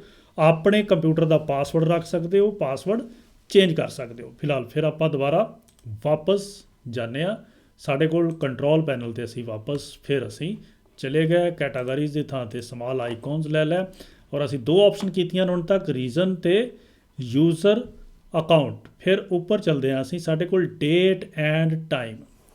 ਦੇਖੋ ਡੇਟ ਐਂਡ ਟਾਈਮ ਤਾਂ ਪਹਿਲਾਂ ਵੀ ਆਇਆ ਸੀ, ਇੱਥੇ ਆਇਆ ਸੀ ਰੀਜਨ ਦੇ ਵਿੱਚ, ਪਰ ਇੱਥੇ ਕੀ ਸੀ, ਡੇਟ ਅਤੇ ਟਾਈਮ ਦਾ ਫਾਰਮੈਟ ਚੇਂਜ ਕਰਨ ਦਾ ਸਿਰਫ ਮਸਲਾ ਸੀਗਾ। ਪਰ ਜਦੋਂ ਅਸੀਂ ਡੇਟ ਗਲਤ ਦਿਖਾ ਰਿਹਾ ਹੋਵੇ ਸਾਡਾ ਕੰਪਿਊਟਰ ਜਾਂ ਟਾਈਮ ਗਲਤ ਦਿਖਾ ਰਿਹਾ ਹੋਵੇ, ਉਦੋਂ ਅਸੀਂ ਕਿੱਥੇ ਜਾਣਾ ਹੈ, ਉਦੋਂ ਅਸੀਂ ਸਿੱਧਾ ਡੇਟ ਐਂਡ ਟਾਈਮ ਦੇ ਉੱਤੇ ਜਾਣਾ ਹੈ। ਸੋ ਯਾਦ ਰੱਖੋ ਡੇਟ ਐਂਡ ਟਾਈਮ ਦੇ ਉੱਤੇ ਕਲਿੱਕ ਕਰਨਾ ਹੈ। ਉਹਦੇ ਲਈ ਕੰਟਰੋਲ ਪੈਨਲ ਪਹਿਲਾਂ ਖੋਲ੍ਹਣਾ ਪੈਣਾ ਹੈ। ਡੇਟ ਐਂਡ ਟਾਈਮ ਦੇ ਉੱਤੇ ਗਏ ਔਰ ਥੱਲੇ ਸਾਡੇ ਕੋਲ ਇਹ ਨਜ਼ਰ ਆ ਰਿਹਾ ਸਭ ਕੁਝ। ਯਾਦ ਰੱਖੋ ਕਿ ਡੇਟ ਐਂਡ ਟਾਈਮ ਤੁਹਾਨੂੰ ਜੇ ਠੀਕ ਕਰਨਾ ਵੀ ਆਉਂਦਾ ਹੈ ਤੁਸੀਂ ਠੀਕ ਕਰ ਲੈਂਦੇ ਹੋ, ਪਰ ਕੰਪਿਊਟਰ ਨੂੰ ਜਿਵੇਂ ਹੀ ਰੀਸਟਾਰਟ ਕਰਦੇ ਆ ਡੇਟ ਅਤੇ ਟਾਈਮ ਫਿਰ ਵਿਗੜ ਜਾਂਦੇ ਨੇ। ਉਹਦੇ ਲਈ ਧਿਆਨ ਰੱਖੋ ਕਿ ਤੁਹਾਡੇ ਜਿਹੜੇ ਕੰਪਿਊਟਰ ਦੇ ਵਿੱਚ ਤੁਹਾਡੇ ਜਿਹੜਾ ਮਸਲਾ ਹੈ ਉਹ ਇਹ ਹੋ ਸਕਦਾ ਹੈ ਕਿ ਟਾਈਮ ਜ਼ੋਨ ਤੁਸੀਂ ਸੈੱਟ ਨਹੀਂ ਕੀਤਾ। ਵੈਸੇ ਤਾਂ ਵਿੰਡੋ 10 ਜੇ ਤੁਹਾਡੀ ਇੰਟਰਨੈਟ ਦੇ ਨਾਲ ਜੁੜੀ ਹੋਈ ਹੈ ਤਾਂ ਟਾਈਮ ਜ਼ੋਨ ਆਪਣੇ ਆਪ ਸੈੱਟ ਹੋ ਜਾਂਦਾ। ਜਿਵੇਂ ਇੱਥੇ ਟਾਈਮ ਜ਼ੋਨ ਦੇਖ ਰਹੇ ਹੋ ਤੁਸੀਂ, UTC 5:30 ਚੇਨਈ, ਕੋਲਕਾਤਾ, ਮੁੰਬਈ, ਨਿਊ ਦਿੱਲੀ, ਇਹ ਸਾਡਾ ਟਾਈਮ ਜ਼ੋਨ ਹੈ 5:30 ਵਾਲਾ, ਠੀਕ ਹੈ ਜੀ। ਔਰ ਜੇ ਤੁਹਾਡੇ ਕੋਲ ਇਹ ਟਾਈਮ ਜ਼ੋਨ ਨਹੀਂ ਆ ਰਿਹਾ, ਕੋਈ ਨਿਊਯਾਰਕ ਦਾ ਆ ਰਿਹਾ ਹੈ, ਕੋਈ UK ਦਾ ਆ ਰਿਹਾ, ਆਸਟ੍ਰੇਲੀਆ ਦਾ ਆ ਰਿਹਾ, ਤਾਂ ਤੁਸੀਂ ਚੇਂਜ ਟਾਈਮ ਜ਼ੋਨ ਵਾਲੇ ਬਟਨ ਦੇ ਉੱਤੇ ਦਬ ਕੇ ਉੱਥੋਂ 5:30 ਲੱਭਣ ਦੀ ਕੋਸ਼ਿਸ਼ ਕਰਨਾ ਹੈ। ਟਾਈਮ ਜ਼ੋਨ ਦੇ ਉੱਤੇ ਗਏ, ਕਲਿੱਕ ਕੀਤਾ, ਇੱਥੇ 5:30 ਲੱਭਣ ਦੀ ਕੋਸ਼ਿਸ਼ ਕਰਨਾ ਹੈ, ਠੀਕ ਹੈ ਜੀ। ਤੋ 5:30 ਆਪਾਂ ਤਾਂ ਸੈੱਟ ਕੀਤਾ ਹੋਇਆ, ਜੇ ਨਹੀਂ ਸੈੱਟ ਹੈ ਤਾਂ 5:30 ਵਾਲਾ ਸਾਡੇ ਕੋਲ ਇੱਥੇ ਆਪਸ਼ਨ ਜਿਹੜੀ ਹੈ ਆਹ ਦੇਖੋ, ਇਹ ਆਪਸ਼ਨ ਤੁਹਾਨੂੰ ਮਿਲੇਗੀ, ਇਹ ਲੈ ਲੈਣੀ ਹੈ। ਜੇ ਤੁਹਾਡੀ ਡੇਟ ਸਹੀ ਨਹੀਂ ਆ ਰਹੀ ਤਾਂ ਟਾਈਮ ਜ਼ੋਨ ਦੇ ਵਿੱਚ ਆ ਕੇ ਤੁਸੀਂ ਇਹ 5:30 UTC ਵਾਲੀ ਆਪਸ਼ਨ ਲੈ ਲੈਣੀ ਹੈ। ਉਸ ਤੋਂ ਬਾਅਦ ਆਪਣੇ ਆਪ ਜਿਹੜਾ ਟਾਈਮ ਚੇਂਜ ਹੋ ਰਿਹਾ ਸੀ ਉਹ ਆਪਸ਼ਨ ਠੀਕ ਹੋ ਜਾਏਗੀ। ਕਈ ਵਾਰੀ ਪੁਰਾਣੇ ਕੰਪਿਊਟਰਾਂ ਦੇ ਵਿੱਚ ਸੈੱਲ ਵੀ ਵੀਕ ਹੋ ਜਾਂਦਾ, ਐਕਸੈਲ ਪਾਇਆ ਹੁੰਦਾ ਹੈ ਕੰਪਿਊਟਰ ਦੇ ਵਿੱਚ, ਤਾਂ ਸੀਮੋਸ ਸੈਟਿੰਗ ਦੇ ਵਿੱਚ ਸੈੱਲ ਦੀ ਲੋੜ ਪੈਂਦੀ ਹੈ ਕਲੌਕ ਨੂੰ, ਘੜੀ ਨੂੰ ਲਗਾਤਾਰ ਚਲਾਉਣ ਦੇ ਲਈ, ਕਿਉਂਕਿ ਕੰਪਿਊਟਰ ਦੀ ਅੰਦਰਲੀ ਜਿਹੜੀ ਘੜੀ ਹੈ ਉਹ ਸਹੀ ਟਾਈਮ ਦੱਸੇ, ਉਹਦੇ ਲਈ ਉਹਦੇ 'ਚ ਸੈੱਲ ਹੁੰਦਾ ਜਿਹੜਾ ਕਿ ਉਹਨੂੰ ਚਲਾਈ ਰੱਖਦਾ ਹੈ। ਉਹ ਸੈੱਲ ਵੀਕ ਹੁੰਦਾ ਜਾਂ ਉਹਦੇ 'ਚ ਖਰਾਬੀ ਹੁੰਦੀ, ਉਹਦੇ ਕਰਕੇ ਵੀ ਟਾਈਮ ਜ਼ੋਨ ਸੈੱਟ ਕਰਨ ਦੇ ਬਾਵਜੂਦ ਵੀ ਟਾਈਮ ਤੁਹਾਡਾ ਬਦਲ ਜਾਂਦਾ ਹੈ। ਫਿਲਹਾਲ ਇੱਥੇ ਸਮੱਸਿਆਵਾਂ ਦੋ ਤਰ੍ਹਾਂ ਦੀਆਂ ਹੱਲ ਕਰ ਸਕਦੇ ਆ। ਇੱਕ ਤਾਂ ਟਾਈਮ ਜਿਹੜਾ ਹੈ ਆਟੋਮੈਟਿਕ ਮੋਡ ਦੇ ਉੱਤੇ ਲਾ ਸਕਦੇ ਹੋ, ਦੂਸਰਾ ਤੁਸੀਂ ਚੇਂਜ ਡੇਟ ਐਂਡ ਟਾਈਮ ਦੇ ਉੱਤੇ ਜਾ ਕੇ ਮੈਨੂਅਲੀ ਵੀ ਡੇਟ ਅਤੇ ਟਾਈਮ ਨੂੰ ਸੈੱਟ ਕਰ ਸਕਦੇ ਹੋ। ਜਿਵੇਂ ਹੀ ਕਲਿੱਕ ਕਰੋਗੇ ਚੇਂਜ ਡੇਟ ਐਂਡ ਟਾਈਮ, ਇੱਕ ਨਵਾਂ ਡਾਇਲੋਗ ਬਾਕਸ ਤੁਹਾਡੇ ਕੋਲ ਖੁੱਲ੍ਹੇਗਾ। ਦੇਖ ਰਹੇ ਹੋ ਤੁਸੀਂ ਪੰਜਾਬੀ 'ਚ ਨਜ਼ਰ ਆ ਰਿਹਾ। ਕਿਉਂ ਆ ਰਿਹਾ? ਕਿਉਂਕਿ ਰੀਜਨ ਦੇ ਉੱਤੇ ਜਾ ਕੇ ਆਪਾਂ ਨੇ ਲੈਂਗੁਏਜ ਪੰਜਾਬੀ ਚੂਜ਼ ਕੀਤੀ ਸੀਗੀ। ਹੁਣ ਇੱਥੇ 5:49 ਦਿਖਾ ਰਿਹਾ। ਮੰਨ ਲਵੋ ਕਿ ਇਹ ਟਾਈਮ ਸਹੀ ਨਹੀਂ ਦੱਸ ਰਿਹਾ, ਤੁਹਾਨੂੰ ਇੱਥੇ ਚਾਹੀਦੇ ਨੇ 7:50, ਤਾਂ ਤੁਸੀਂ ਇੱਥੇ 5 ਦੀ ਥਾਂ ਦੇ ਉੱਤੇ 7 ਟਾਈਪ ਕਰ ਲਓ, ਠੀਕ ਹੈ ਜੀ। ਜਾਂ ਇਹ ਜਿਹੜੇ ਬਟਨ ਨੇ ਪਲੱਸ ਮਾਈਨਸ ਵਾਲਾ, ਇਹਦੇ ਰਾਹੀਂ ਚੇਂਜ ਕਰ ਸਕਦੇ ਹੋ। ਇਸੇ ਤਰ੍ਹਾਂ ਹੀ ਤੁਸੀਂ ਇੱਥੋਂ ਡੇਟ ਚੇਂਜ ਕਰ ਸਕਦੇ ਹੋ। ਜੇ ਜਨਵਰੀ ਦਿਖਾ ਰਿਹਾ 2021, ਇਹ ਤਾਂ ਚੱਲ ਰਹੀ ਫਰਵਰੀ, ਤਾਂ ਇਹਨੂੰ ਅੱਗੇ ਤੋਰ ਲਓ ਕਲਿੱਕ ਕਰਕੇ, ਔਰ ਫਰਵਰੀ ਦੀ ਜਿਹੜੀ ਡੇਟ ਦਿਖਾਣੀ ਤੁਸੀਂ ਇੱਥੇ ਦਿਖਾ ਸਕਦੇ ਹੋ। ਫਿਲਹਾਲ ਮੇਰੇ ਕੋਲ ਸਾਰਾ ਕੁਝ ਠੀਕ ਸੀ, ਉਸ ਕਰਕੇ ਮੈਂ ਇੱਥੇ ਓਕੇ 'ਤੇ ਨਹੀਂ ਕਲਿੱਕ ਕੀਤਾ, ਕੈਂਸਲ 'ਤੇ ਕੀਤਾ, ਔਰ ਇੱਥੇ ਵੀ ਕੈਂਸਲ 'ਤੇ ਕਲਿੱਕ ਕਰਕੇ ਬਾਹਰ ਆ ਜਾਵਾਂਗਾ। ਇਹ ਕੀ ਸੀਗੀ? Date end time. ਇਹ ਤੀਜੀ ਆਪਸ਼ਨ ਸੀ ਜਿਹਦੇ ਵਿੱਚ ਅਸੀਂ ਦੋ ਕੰਮ ਕੀਤੇ ਨੇ। ਇੱਕ ਤਾਂ ਆਟੋਮੈਟਿਕ ਮੋਡ ਦੇ ਵਿੱਚ ਲਗਾਉਣ ਦੇ ਲਈ ਟਾਈਮ ਜ਼ੋਨ ਨੂੰ ਸੈੱਟ ਕਰਨਾ, ਔਰ ਦੂਸਰਾ ਮੈਨੂਅਲੀ ਟਾਈਮ 'ਤੇ ਜਿਹੜੀ ਡੇਟ ਹੈ ਉਹਨੂੰ ਸੈੱਟ ਕਰਨਾ। ਇਹ ਦੋਨੇ ਕੰਮ ਤੁਸੀਂ ਡੇਟ ਐਂਡ ਟਾਈਮ ਤੋਂ ਕਰ ਸਕਦੇ ਹੋ। ਸਾਡੇ ਕੋਲ ਅਗਲੀ ਆਪਸ਼ਨ ਸਾਡੇ ਕੋਲ ਇਹ ਹੈ ਵਿੰਡੋਜ਼ ਡਿਫੈਂਡਰ ਵਾਲੀ, ਇਸ ਸਕਰੀਨ ਦੇ ਲਾਸਟ 'ਤੇ ਨਜ਼ਰ ਆ ਰਹੀ ਹੈ। ਯਾਦ ਰੱਖੋ ਮਾਈਕਰੋਸਾਫਟ ਨੇ ਵਿੰਡੋਜ਼ ਦੇ ਨਾਲ ਇੱਕ ਐਂਟੀਵਾਇਰਸ ਪਹਿਲਾਂ ਹੀ ਭੇਜਿਆ, ਇੱਕ ਫਾਇਰਵਾਲ ਪਹਿਲਾਂ ਹੀ ਭੇਜਿਆ। ਐਂਟੀਵਾਇਰਸ ਅਤੇ ਫਾਇਰਵਾਲ ਦੋ ਵੱਖਰੀਆਂ ਚੀਜ਼ਾਂ ਨੇ। ਐਂਟੀਵਾਇਰਸ ਜਿਹੜੇ ਵਾਇਰਸ ਆਉਂਦੇ ਨੇ ਸਾਡੇ ਕੰਪਿਊਟਰ ਦੇ ਵਿੱਚ ਉਹਨਾਂ ਨੂੰ ਸਕੈਨ ਕਰਦਾ ਅਤੇ ਉਹਨਾਂ ਨੂੰ ਡਿਲੀਟ ਕਰਨ ਦਾ ਕੰਮ ਕਰਦਾ। ਦੂਸਰਾ ਸਾਡੇ ਕੋਲ ਹੁੰਦਾ ਫਾਇਰਵਾਲ। ਫਾਇਰਵਾਲ ਦਾ ਕੰਮ ਹੈ ਕਿ ਕੋਈ ਵੀ ਹੈਕਰਸ ਜਿਹੜੇ ਬਾਹਰ ਬੈਠੇ ਨੇ ਉਹ ਹੈਕਰਸ ਤੁਹਾਡੇ ਪ੍ਰਾਈਵੇਟ ਡਾਟੇ ਤੱਕ ਨਾ ਪਹੁੰਚ ਸਕਣ, ਉਹਦੇ ਲਈ ਇੱਕ ਵਾਲ, ਇੱਕ ਕੰਧ ਉਸਾਰ ਕੇ ਰੱਖਦਾ ਹੈ। ਸੋ ਉਹਦੇ ਲਈ ਇਹ ਫ੍ਰੀ ਦੇ ਵਿੱਚ ਵਿੰਡੋ ਡਿਫੈਂਡਰ ਆਲਰੇਡੀ ਤੁਹਾਡੇ ਕੰਪਿਊਟਰ ਦੇ ਵਿੱਚ ਹੁੰਦਾ ਹੈ।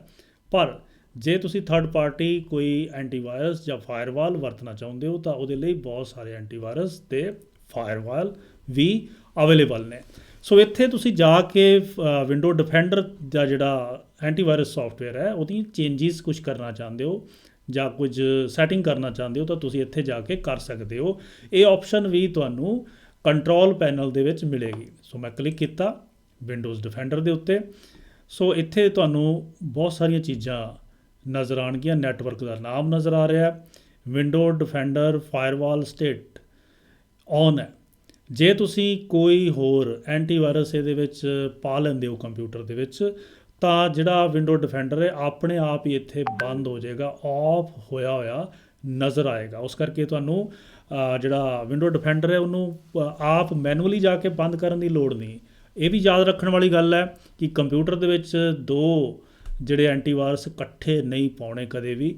ਜਿਵੇਂ ਹੀ ਦੂਜਾ ਐਂਟੀਵਾਇਰਸ ਇਸ ਕੰਪਿਊਟਰ ਦੇ ਵਿੱਚ ਇੰਸਟਾਲ ਕਰਾਂਗਾ ਮੈਂ, ਜਿਵੇਂ K7 ਕਰਾਂਗਾ ਜਾਂ ਕੋਈ ਜਿਹੜਾ ਹੋਰ AVS ਜਾਂ ਅਵਾਸਟ ਐਂਟੀਵਾਇਰਸ ਹੈ, ਨੋਰਟਨ ਹੈ, ਤਾਂ ਇਹ ਵਿੰਡੋ ਡਿਫੈਂਡਰ ਆਪਣੇ ਆਪ ਬੰਦ ਹੋ ਜਾਏਗਾ। ਜਿਵੇਂ ਹੀ ਮੈਂ ਬਾਕੀ ਦੇ ਐਂਟੀਵਾਇਰਸ ਇਹਦੇ 'ਚੋਂ ਕੱਢ ਦਾਂਗਾ ਵਿੰਡੋ ਡਿਫੈਂਡਰ ਆਪਣੇ ਆਪ ਚੱਲ ਪਏਗਾ। ਸੋ ਆਟੋਮੈਟਿਕ ਇਹ ਆਪਸ਼ਨ ਹੈ। ਸੋ ਇੱਥੇ ਤੁਸੀਂ ਦੇਖ ਸਕਦੇ ਹੋ ਕਿ ਮੇਰੇ ਕੰਪਿਊਟਰ ਦੇ ਵਿੱਚ ਕੋਈ ਵੀ ਹੋਰ ਐਂਟੀਵਾਇਰਸ ਨਹੀਂ ਹੈ, ਸਿਰਫ ਵਿੰਡੋ ਡਿਫੈਂਡਰ ਹੈ। ਸੋ ਇੱਥੇ ਤੁਸੀਂ ਇਹ ਸਾਰੀਆਂ ਕੁਝ ਚੀਜ਼ਾਂ ਨੇ ਜਿਨ੍ਹਾਂ ਨੂੰ ਤੁਸੀਂ ਔਨ ਆਫ ਕਰ ਸਕਦੇ ਹੋ, ਰੀਸਟੋਰ ਕਰ ਸਕਦੇ ਹੋ। ਟਰਨ ਵਿੰਡੋਜ਼ ਡਿਫੈਂਡਰ ਫਾਇਰਵਾਲ ਔਨ ਔਰ ਆਫ, ਇੱਥੇ ਜਦੋਂ ਕਲਿੱਕ ਕਰੋਗੇ ਤਾਂ ਫਾਇਰਵਾਲ ਦੀਆਂ ਸੈਟਿੰਗਸ ਨੂੰ ਤੁਸੀਂ ਚਾਲੂ ਜਾਂ ਬੰਦ ਕਰ ਸਕਦੇ ਹੋ। ਫਿਲਹਾਲ ਇਹਦੇ ਤੁਹਾਨੂੰ ਸਟੈਪ ਯਾਦ ਰੱਖਣ ਦੀ ਲੋੜ ਪੈਣੀ ਹੈ ਕਿ ਤੁਸੀਂ ਫਾਇਰਵਾਲ ਦੀਆਂ ਸੈਟਿੰਗਸ ਨੂੰ ਔਨ ਕਰਨਾ ਹੈ ਜਾਂ ਆਫ ਕਰਨਾ ਹੈ ਅਤੇ ਕੀ ਕਰੋਗੇ।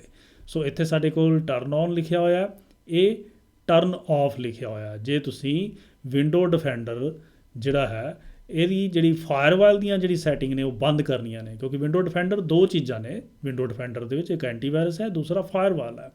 ਫਾਇਰਵਾਲ ਨੂੰ ਬੰਦ ਕਰਨਾ ਹੈ ਇੱਥੇ ਕਲਿੱਕ ਕਰਾਂਗਾ, ਜੇ ਔਨ ਕਰਨਾ ਤਾਂ ਇੱਥੇ ਜਿਵੇਂ ਕਿ ਪਹਿਲਾਂ ਕਲਿੱਕ ਕੀਤਾ ਸੀ। ਫਿਲਹਾਲ ਮੈਂ ਕੋਈ ਚੇਂਜ ਨਹੀਂ ਕੀਤੀ, ਉਸ ਕਰਕੇ ਇੱਥੋਂ ਮੈਂ ਵਾਪਸ ਆ ਜਾਂਦਾ ਵਿੰਡੋਜ਼ ਡਿਫੈਂਡਰ ਫਾਇਰਵਾਲ ਦੇ ਉੱਤੇ। ਸੋ ਇਹਦੇ 'ਚ ਬਹੁਤਾ ਕੁਛ ਕਰਨ ਦੀ ਸਾਨੂੰ ਲੋੜ ਨਹੀਂ ਹੈ। ਸਰ ਇੱਕ ਪਤਾ ਹੋਣਾ ਚਾਹੀਦਾ ਹੈ ਕਿ ਕੰਟਰੋਲ ਪੈਨਲ ਦੇ ਵਿੱਚ ਵਿੰਡੋਜ਼ ਡਿਫੈਂਡਰ ਫਾਇਰਵਾਲ ਨਾਂ ਦੀ ਇੱਕ ਆਪਸ਼ਨ ਹੁੰਦੀ ਹੈ ਔਰ ਉਹਨੂੰ ਜਾ ਕੇ ਚੈੱਕ ਕਰ ਲੈਣਾ ਹੈ ਕਿ ਇਹ ਔਨ ਹੈ ਕਿ ਨਹੀਂ ਹੈ। ਜੇ ਤੁਹਾਡੇ ਕੰਪਿਊਟਰ ਵਿੱਚ ਕੋਈ ਹੋਰ ਐਂਟੀਵਾਇਰਸ ਹੈ ਤਾਂ ਆਪਣੇ ਆਪ ਆਫ ਹੋਏਗੀ, ਉਹਨੂੰ ਧੱਕੇ ਨਾਲ ਔਨ ਕਰਨ ਦੀ ਕੋਸ਼ਿਸ਼ ਨਹੀਂ ਕਰਨਾ। ਸੋ ਕੰਟਰੋਲ ਪੈਨਲ ਦੀ ਇਹ ਚੌਥੀ ਆਪਸ਼ਨ ਸੀ। ਅੱਗੇ ਸਾਡੇ ਕੋਲ ਆਪਸ਼ਨ ਹੈ ਬੈਕਅਪ ਐਂਡ ਰੀਸਟੋਰ। ਇਹ ਕੰਮ ਤੁਸੀਂ ਮੋਬਾਈਲ ਦੇ ਵਿੱਚ ਅਕਸਰ ਕਰਦੇ ਹੋ। ਵਿੰਡੋਜ਼ ਦੇ ਵਿੱਚ ਵੀ ਜੇ ਤੁਹਾਨੂੰ ਵਿੰਡੋ ਜਿਹੜੀ ਹੈ ਸਹੀ ਕੰਮ ਨਹੀਂ ਕਰ ਰਹੀ, ਬਿਹੇਵ ਨਹੀਂ ਸਹੀ ਕਰ ਰਹੀ, ਤਾਂ ਤੁਸੀਂ ਵਿੰਡੋਜ਼ ਦੀਆਂ ਫਾਈਲਾਂ ਦਾ ਜਾਂ ਜਿਹੜੇ ਸੌਫਟਵੇਅਰ ਜਿੰਨੇ ਵੀ ਉਹਦੇ ਵਿੱਚ ਵਿੰਡੋ ਵਿੱਚ ਪਾਏ ਹੋਏ ਨੇ ਉਹਨਾਂ ਦਾ ਬੈਕਅਪ ਲੈ ਸਕਦੇ ਹੋ ਔਰ ਦੁਬਾਰਾ ਉਹਨੂੰ ਰੀਸਟੋਰ ਕਰ ਸਕਦੇ ਹੋ। ਤੁਹਾਨੂੰ ਵਿੰਡੋਜ਼ ਦੇ ਲਈ ਬਾਹਰ ਕੰਪਿਊਟਰ ਵਾਲੇ ਕੋਲ ਜਾਣ ਦੀ ਲੋੜ ਨਹੀਂ ਹੈ, ਉਹਦੇ ਲਈ ਵੱਖਰੀ ਡਿਸਕ ਜਿਹੜੀ ਹੈ ਜਾਂ ਵੱਖਰਾ ਕੋਈ CD DVD ਲੱਭਣ ਦੀ ਲੋੜ ਨਹੀਂ ਹੈ। ਬੈਕਅਪ ਲੈ ਕੇ ਉਹਨੂੰ ਰੀਸਟੋਰ ਕਰ ਸਕਦੇ ਹੋ। ਕਿਵੇਂ ਲੈਣਾ? ਇਹਦੇ ਉੱਤੇ ਕਲਿੱਕ ਕੀਤਾ ਬੈਕਅਪ ਐਂਡ ਰੀਸਟੋਰ ਦੇ ਉੱਤੇ, ਤਾਂ ਸਭ ਤੋਂ ਪਹਿਲਾਂ ਸਾਡੇ ਕੋਲ ਇਹ ਹੋਇਆ ਕਿ ਜੋ ਕੁਛ ਵਿੰਡੋਜ਼ ਦੀਆਂ ਫਾਈਲਾਂ ਸਾਡੇ ਕੋਲ ਪਈਆਂ ਨੇ ਉਹਨਾਂ ਦਾ ਅਸੀਂ ਬੈਕਅਪ ਲੈਣਾ, ਯਾਨੀ ਕਿ ਉਹਨਾਂ ਨੂੰ ਸਟੋਰ ਕਰਕੇ ਰੱਖਣਾ ਤਾਂ ਜੋ ਦੁਬਾਰਾ ਵਿੰਡੋ ਇੰਸਟਾਲ ਕਰਨ ਲੱਗਿਆ ਉਹ ਕੰਮ ਆ ਜਾਣ। ਔਰ ਜਦੋਂ ਦੁਬਾਰਾ ਵਿੰਡੋ ਕਰਾਂਗੇ ਤਾਂ ਇੱਕ ਫਰੈਸ਼ ਵਿੰਡੋ ਸਾਡੇ ਕੋਲ ਆ ਜਾਏਗੀ, ਉਹਦੇ ਨਾਲ ਜਿਹੜੀ ਕੋਈ ਪ੍ਰੋਬਲਮ ਵਿੰਡੋ ਕਰਕੇ ਆ ਰਹੀ ਸੀ ਉਹ ਠੀਕ ਹੋ ਜਾਏਗੀ। ਸੋ ਬੈਕਅਪ ਲੈਣ ਦੇ ਲਈ ਅਸੀਂ ਇੱਕ ਇਮੇਜ ਕ੍ਰੀਏਟ ਕਰਾਂਗੇ। ਇਮੇਜ ਦਾ ਮਤਲਬ ਇੱਥੇ ਫੋਟੋ ਨਹੀਂ ਹੈ, ਇੱਥੇ ਸੌਫਟਵੇਅਰਾਂ ਦੀ ਇੱਕ ਇਮੇਜ ਕ੍ਰੀਏਟ ਕਰਾਂਗੇ। ਉਹਦੇ ਲਈ ਕ੍ਰੀਏਟ ਆ ਸਿਸਟਮ ਇਮੇਜ ਦੇ ਉੱਤੇ ਕਲਿੱਕ ਕੀਤਾ। ਜਿਵੇਂ ਹੀ ਤੁਸੀਂ ਇਹਦੇ 'ਤੇ ਕਲਿੱਕ ਕਰੋਗੇ ਤਾਂ ਇਹ ਥੋੜ੍ਹਾ ਜਿਹਾ ਲੰਬੀ ਕਾਰਵਾਈ ਹੈ। ਸਿਸਟਮ ਜਿਹੜਾ ਹੈ ਬੈਕਅਪ ਲੈਣਾ ਸ਼ੁਰੂ ਕਰ ਦੇਗਾ। ਇੱਥੇ ਤੁਹਾਡੇ ਕੋਲ ਆਪਸ਼ਨ ਮੰਗੇਗਾ ਕਿ ਬੈਕਅਪ ਹਾਰਡ ਡਿਸਕ 'ਤੇ ਲੈਣਾ ਹੈ, ਕੋਈ DVD ਬਣਾਉਣੀ ਹੈ ਜਾਂ ਇੰਟਰਨੈਟ ਨੈਟਵਰਕ ਦੇ ਉੱਤੇ ਕਿਸੇ ਹੋਰ ਕੰਪਿਊਟਰ ਦੇ ਵਿੱਚ ਇਹਨੂੰ ਸਾਂਭਣਾ ਹੈ। ਸੋ ਫਿਲਹਾਲ ਸਾਡੇ ਕੋਲ ਜਿਹੜਾ ਆਪਸ਼ਨ ਜੇ ਸਾਡੇ ਕੋਲ DVD ਵਾਲੀ ਹੋਵੇ ਤਾਂ ਇਹ ਆਪਸ਼ਨ ਹੀ ਲੈਣੀ ਚਾਹੀਦੀ ਹੈ। DVD ਨੂੰ ਪਾ ਕੇ ਤਾਂ ਉਸ ਆਪਣੇ ਕੰਪਿਊਟਰ ਦੀ ਵਿੰਡੋ ਦਾ ਤੁਸੀਂ ਕੀ ਬਣਾ ਲੈਣਾ ਹੈ, ਉਸ ਦਾ ਕਾਪੀ ਜਿਹੜੀ ਹੈ ਬੈਕਅਪ ਕਰ ਲੈਣੀ, ਯਾਨੀ ਕਿ ਉਹਦਾ ਇਮੇਜ ਬਣਾ ਲੈਣਾ।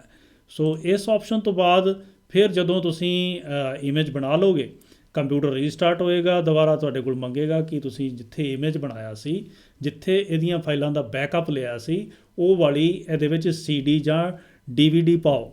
ਜਿਵੇਂ ਹੀ DVD ਪਾਓਗੇ ਉੱਥੋਂ ਵਿੰਡੋ ਇੰਸਟਾਲ ਹੋਣੀ ਸ਼ੁਰੂ ਹੋ ਜਾਏਗੀ ਔਰ ਹੋ ਜਾਏਗੀ ਰੀਸਟੋਰ, ਦੁਬਾਰਾ ਵਿੰਡੋਜ਼ ਦੀਆਂ ਫਾਈਲਾਂ ਸਟੋਰ ਹੋ ਜਾਣਗੀਆਂ। ਸੋ ਇਸ ਤਰੀਕੇ ਦੇ ਨਾਲ ਤੁਸੀਂ ਇਹ ਕੰਮ ਕਰ ਸਕਦੇ ਹੋ। ਸਿਸਟਮ ਰਿਪੇਅਰ ਡਿਸਕ ਵੀ ਬਣਾ ਸਕਦੇ ਹੋ। ਸਿਸਟਮ ਰਿਪੇਅਰ ਡਿਸਕ ਦਾ ਮਤਲਬ ਇਹ ਹੈ ਕਿ ਇਨ ਫਿਊਚਰ ਜੇ ਤੁਹਾਡੇ ਕੰਪਿਊਟਰ ਵਿੱਚ ਕੋਈ ਦਿੱਕਤ ਆ ਜਾਂਦੀ ਹੈ ਤਾਂ ਤੁਸੀਂ ਪਹਿਲਾਂ ਤੋਂ ਹੀ ਇੰਤਜ਼ਾਮ ਕਰਕੇ ਰੱਖ ਸਕਦੇ ਹੋ। ਵਿੰਡੋ 10 ਦੇ ਵਿੱਚ ਆਲਰੇਡੀ ਆਪਸ਼ਨ ਹੈਗੀ ਹੈ।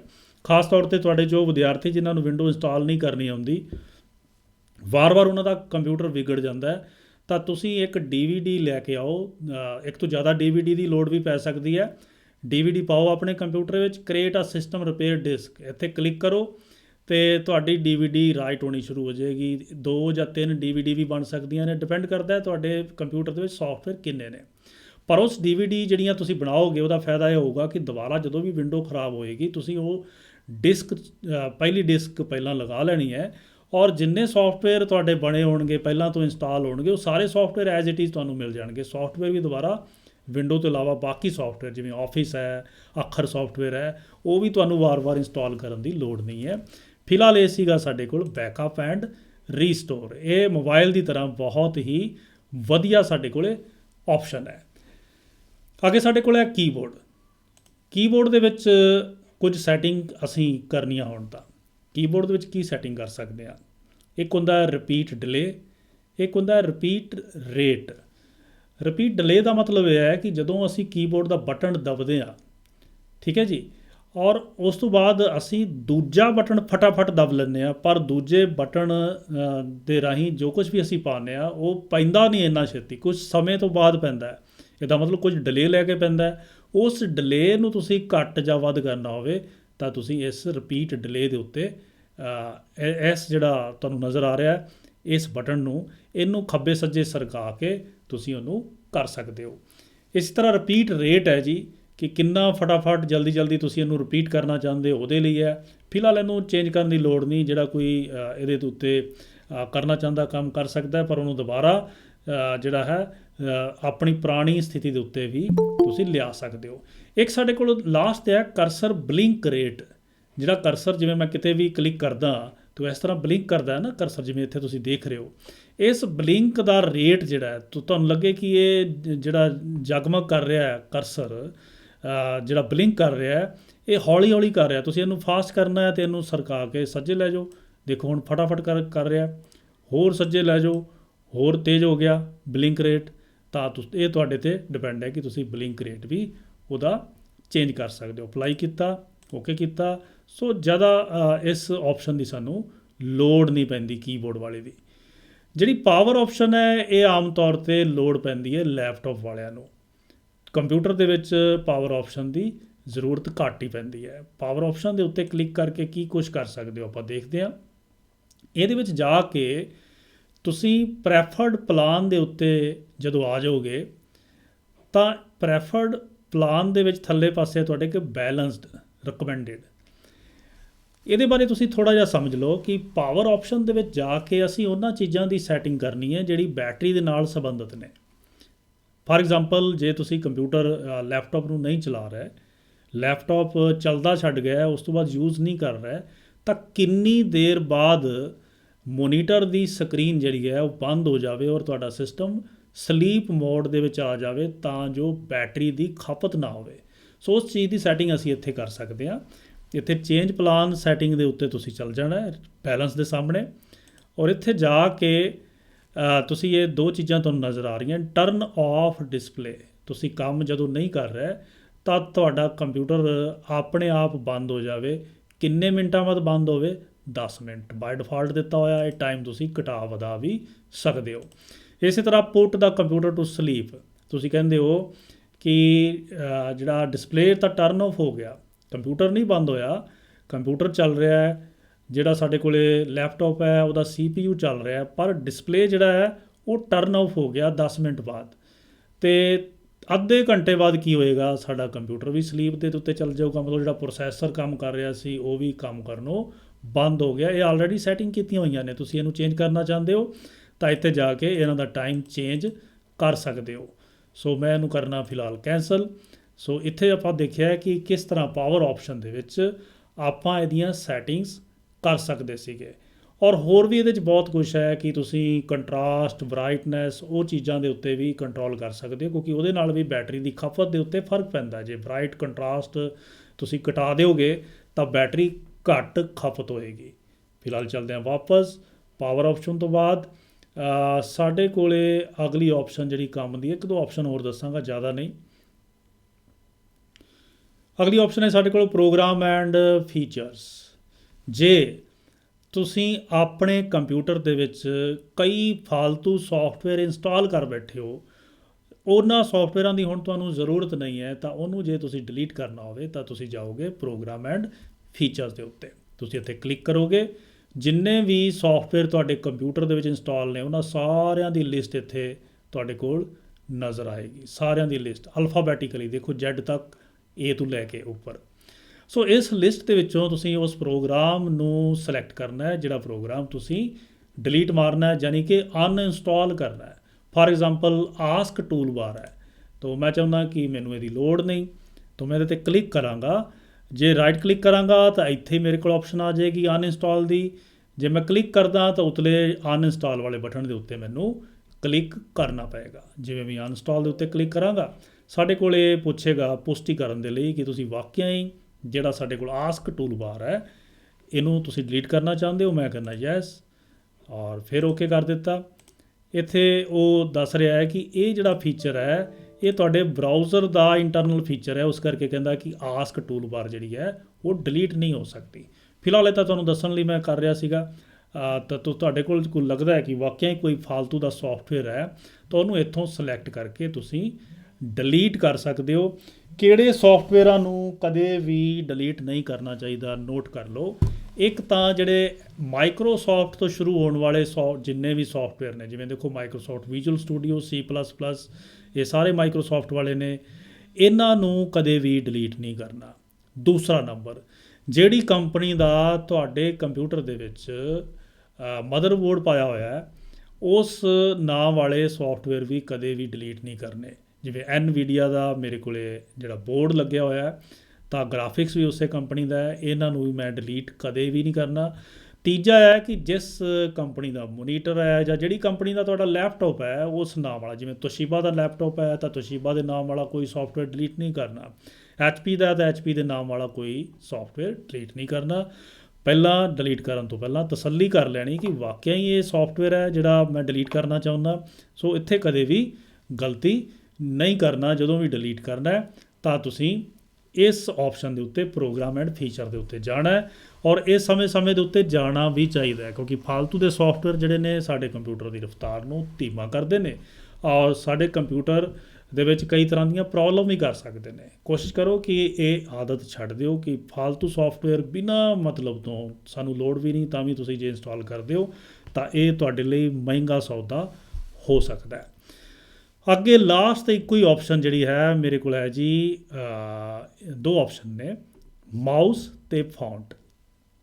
ਦੇਖੋ ਜੀ ਸਾਡੇ ਕੋਲ ਮਾਊਸ ਵਾਲੀ ਆਪਸ਼ਨ ਹੈ, ਇੱਥੇ ਜਦੋਂ ਕਲਿੱਕ ਕਰਾਂਗੇ ਤਾਂ ਜਿਵੇਂ ਕੀਬੋਰਡ ਦੀਆਂ ਆਪਸ਼ਨਾਂ ਆਪਾਂ ਚੇਂਜ ਕਰਦੇ ਸੀ ਉਵੇਂ ਮਾਊਸ ਦੀਆਂ ਵੀ ਕਰ ਸਕਦੇ ਹਾਂ। ਮੰਨ ਲਵੋ ਤੁਹਾਡੇ ਮਾਊਸ ਦਾ ਲੈਫਟ ਕਲਿੱਕ ਬਟਨ ਜਿਹੜਾ ਹੈ ਉਹ ਖਰਾਬ ਹੋ ਗਿਆ, ਤਾਂ ਤੁਸੀਂ ਰਾਈਟ ਵਾਲੇ ਬਟਨ ਤੋਂ ਲੈਫਟ ਵਾਲਾ ਕੰਮ ਲੈਣਾ ਚਾਹੁੰਦੇ ਹੋ ਤਾਂ ਤੁਸੀਂ ਇਹ ਪਹਿਲਾ ਜਿਹੜਾ ਚੈੱਕ ਬਾਕਸ ਹੈ ਇਹਨੂੰ ਔਨ ਕਰ ਲੈਣਾ ਹੈ, switch primary and secondary button. ਹੁਣ ਦੋਨੇ ਬਟਨ ਆਪਣਾ ਕੰਮ ਉਲਟ ਕਰਨ ਲੱਗ ਜਾਣਗੇ। ਜਦੋਂ ਅਸੀਂ ਕਲਿੱਕ ਕਰਨਾ ਹੋਏਗਾ ਤਾਂ ਸੱਜੇ ਬਟਨ ਦੇ ਉੱਤੇ ਦੱਬਾਂਗੇ, ਔਰ ਜਦੋਂ ਰਾਈਟ ਕਲਿੱਕ ਕਰਨਾ ਹੋਏਗਾ ਤਾਂ ਖੱਬੇ 'ਤੇ ਦੱਬਾਂਗੇ। ਇਹ ਉਦੋਂ ਹੁੰਦਾ ਜਦੋਂ ਕੋਈ ਅਸੀਂ ਮੁਸੀਬਤ 'ਚ ਫਸੇ ਹੋਏ ਹਾਂ ਕਿ ਸਾਡੇ ਕੋਲ ਵਾਕਿਆ ਹੀ ਕੋਈ ਜਿਹੜਾ ਹੈ ਚੱਲ ਨਹੀਂ ਰਿਹਾ ਇੱਕ ਬਟਨ, ਤਾਂ ਉਸ ਸਥਿਤੀ ਵਿੱਚ ਕਰਨਾ। ਇਸੇ ਤਰ੍ਹਾਂ ਡਬਲ ਕਲਿੱਕ, ਕਈ ਵਾਰੀ ਜਿਹੜੇ ਲੋਕ ਨਵਾਂ ਕੰਪਿਊਟਰ ਸਿੱਖਦੇ ਨੇ ਨਾ, ਉਹਨਾਂ ਦੇ ਕੋਲੋਂ ਮਾਊਸ ਦਾ ਡਬਲ ਕਲਿੱਕ ਨਹੀਂ ਹੁੰਦਾ, ਤਾਂ ਉਹ ਮਾਊਸ ਦੇ ਡਬਲ ਕਲਿੱਕ ਦੀ ਜਿਹੜੀ ਸਪੀਡ ਹੈ ਉਹਨੂੰ ਸਲੋ ਕਰ ਸਕਦੇ ਨੇ। ਇੱਥੋਂ ਪਕੜ ਕੇ ਇਹਨੂੰ ਅਸੀਂ ਜੇ ਸਲੋ ਕਰ ਦਿਆਂਗੇ ਤਾਂ ਉਹਨਾਂ ਨੂੰ ਵੱਲ ਛੇਤੀ ਆ ਜਾਏਗਾ, ਔਰ ਉਸ ਤੋਂ ਬਾਅਦ ਉਹਨੂੰ ਫਿਰ ਫਾਸਟ ਕਰ ਦਿਓ, ਹੌਲੀ ਹੌਲੀ ਪ੍ਰੈਕਟਿਸ ਹੋ ਜਾਏਗੀ। ਸੋ ਫਿਲਹਾਲ ਇਹਨੂੰ ਮੈਂ ਅਪਲਾਈ ਨਹੀਂ ਕਰਦਾ, ਇਹਨੂੰ ਕੈਂਸਲ ਕਰਕੇ ਬਾਹਰ ਚੱਲ ਜਾਂਦਾ। ਸੋ ਇਹ ਸਾਡੇ ਕੋਲ ਸੀਗਾ ਕਿ ਮਾਊਸ ਦੀਆਂ ਸੈਟਿੰਗਸ ਨੂੰ ਕਿਵੇਂ ਚੇਂਜ ਕਰਨਾ ਹੈ। ਮੇਰੇ ਕੋਲ ਇੱਕ ਸਿਸਟਮ ਜਿਹੜਾ ਹੈ ਉਹ ਖੜ ਗਿਆ, ਸ਼ਾਇਦ ਬੈਕ ਐਂਡ ਦੇ ਉੱਤੇ ਕੁਝ ਹੋਰ ਲਗਾਇਆ ਸੀ। ਸੋ ਫਿਲਹਾਲ ਇਹ ਸੀਗਾ ਸਾਡੇ ਕੋਲ ਮਾਊਸ ਤੋਂ ਬਾਅਦ ਉਤਲੀ ਆਪਸ਼ਨ ਹੈ ਸਾਡੇ ਕੋਲ ਫਾਉਂਟਸ ਦੀ, ਬੜੀ ਹੀ ਇੰਪੋਰਟੈਂਟ ਆਪਸ਼ਨ ਹੈ। ਇਸ ਆਪਸ਼ਨ ਦੇ ਰਾਹੀਂ ਤੁਸੀਂ ਕੰਪਿਊਟਰ ਦੇ ਵਿੱਚ ਫਾਉਂਟ ਪਾ ਸਕਦੇ ਹੋ ਅਤੇ ਕੰਪਿਊਟਰ ਵਿੱਚ ਪਾਏ ਹੋਏ ਫਾਉਂਟਾਂ ਨੂੰ ਕਾਪੀ ਵੀ ਕਰ ਸਕਦੇ ਹੋ। ਫਿਲਹਾਲ ਇਹਨੂੰ ਮੈਂ ਕਲਿੱਕ ਕੀਤਾ ਜਦੋਂ, ਤਾਂ ਫਾਉਂਟ ਵਾਲੀ ਆਪਸ਼ਨ ਇਹ ਖੁੱਲ੍ਹ ਗਈ। ਇਹਦੇ ਵਿੱਚ ਇਹ ਸਾਰੇ ਫਾਉਂਟਸ ਨਜ਼ਰ ਆ ਰਹੇ ਨੇ, ਜਿੰਨੇ ਵੀ ਮੇਰੇ ਕੰਪਿਊਟਰ ਦੇ ਵਿੱਚ ਪੰਜਾਬੀ, ਹਿੰਦੀ, ਅੰਗਰੇਜ਼ੀ ਦੇ ਫਾਉਂਟ ਸੀ ਉਹ ਸਾਰੇ ਨਜ਼ਰ ਆ ਰਹੇ ਨੇ। ਮੈਂ ਇਹਨਾਂ ਦੇ ਵਿੱਚੋਂ ਜਿਹੜਾ ਰਾਵੀ ਫਾਉਂਟ ਹੈ ਉਹਨੂੰ ਕਾਪੀ ਕਰਨਾ ਚਾਹੁੰਦਾ, ਤਾਂ ਤੁਸੀਂ ਯਾਦ ਨਾਲ, ਧਿਆਨ ਨਾਲ ਰਾਵੀ ਫਾਉਂਟ ਨੂੰ ਇਹਦੇ ਵਿੱਚੋਂ ਲੱਭਣਾ ਹੈ।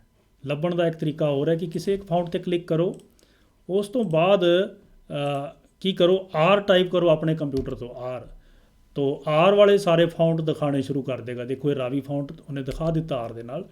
ਮੈਂ ਕੀ ਕਰਾਂਗਾ ਕਿ ਇਸ ਰਾਵੀ ਫਾਉਂਟ ਨੂੰ ਇੱਥੋਂ ਰਾਵੀ ਫਾਉਂਟ ਨੂੰ ਕਾਪੀ ਕਰ ਲਾਂਗਾ।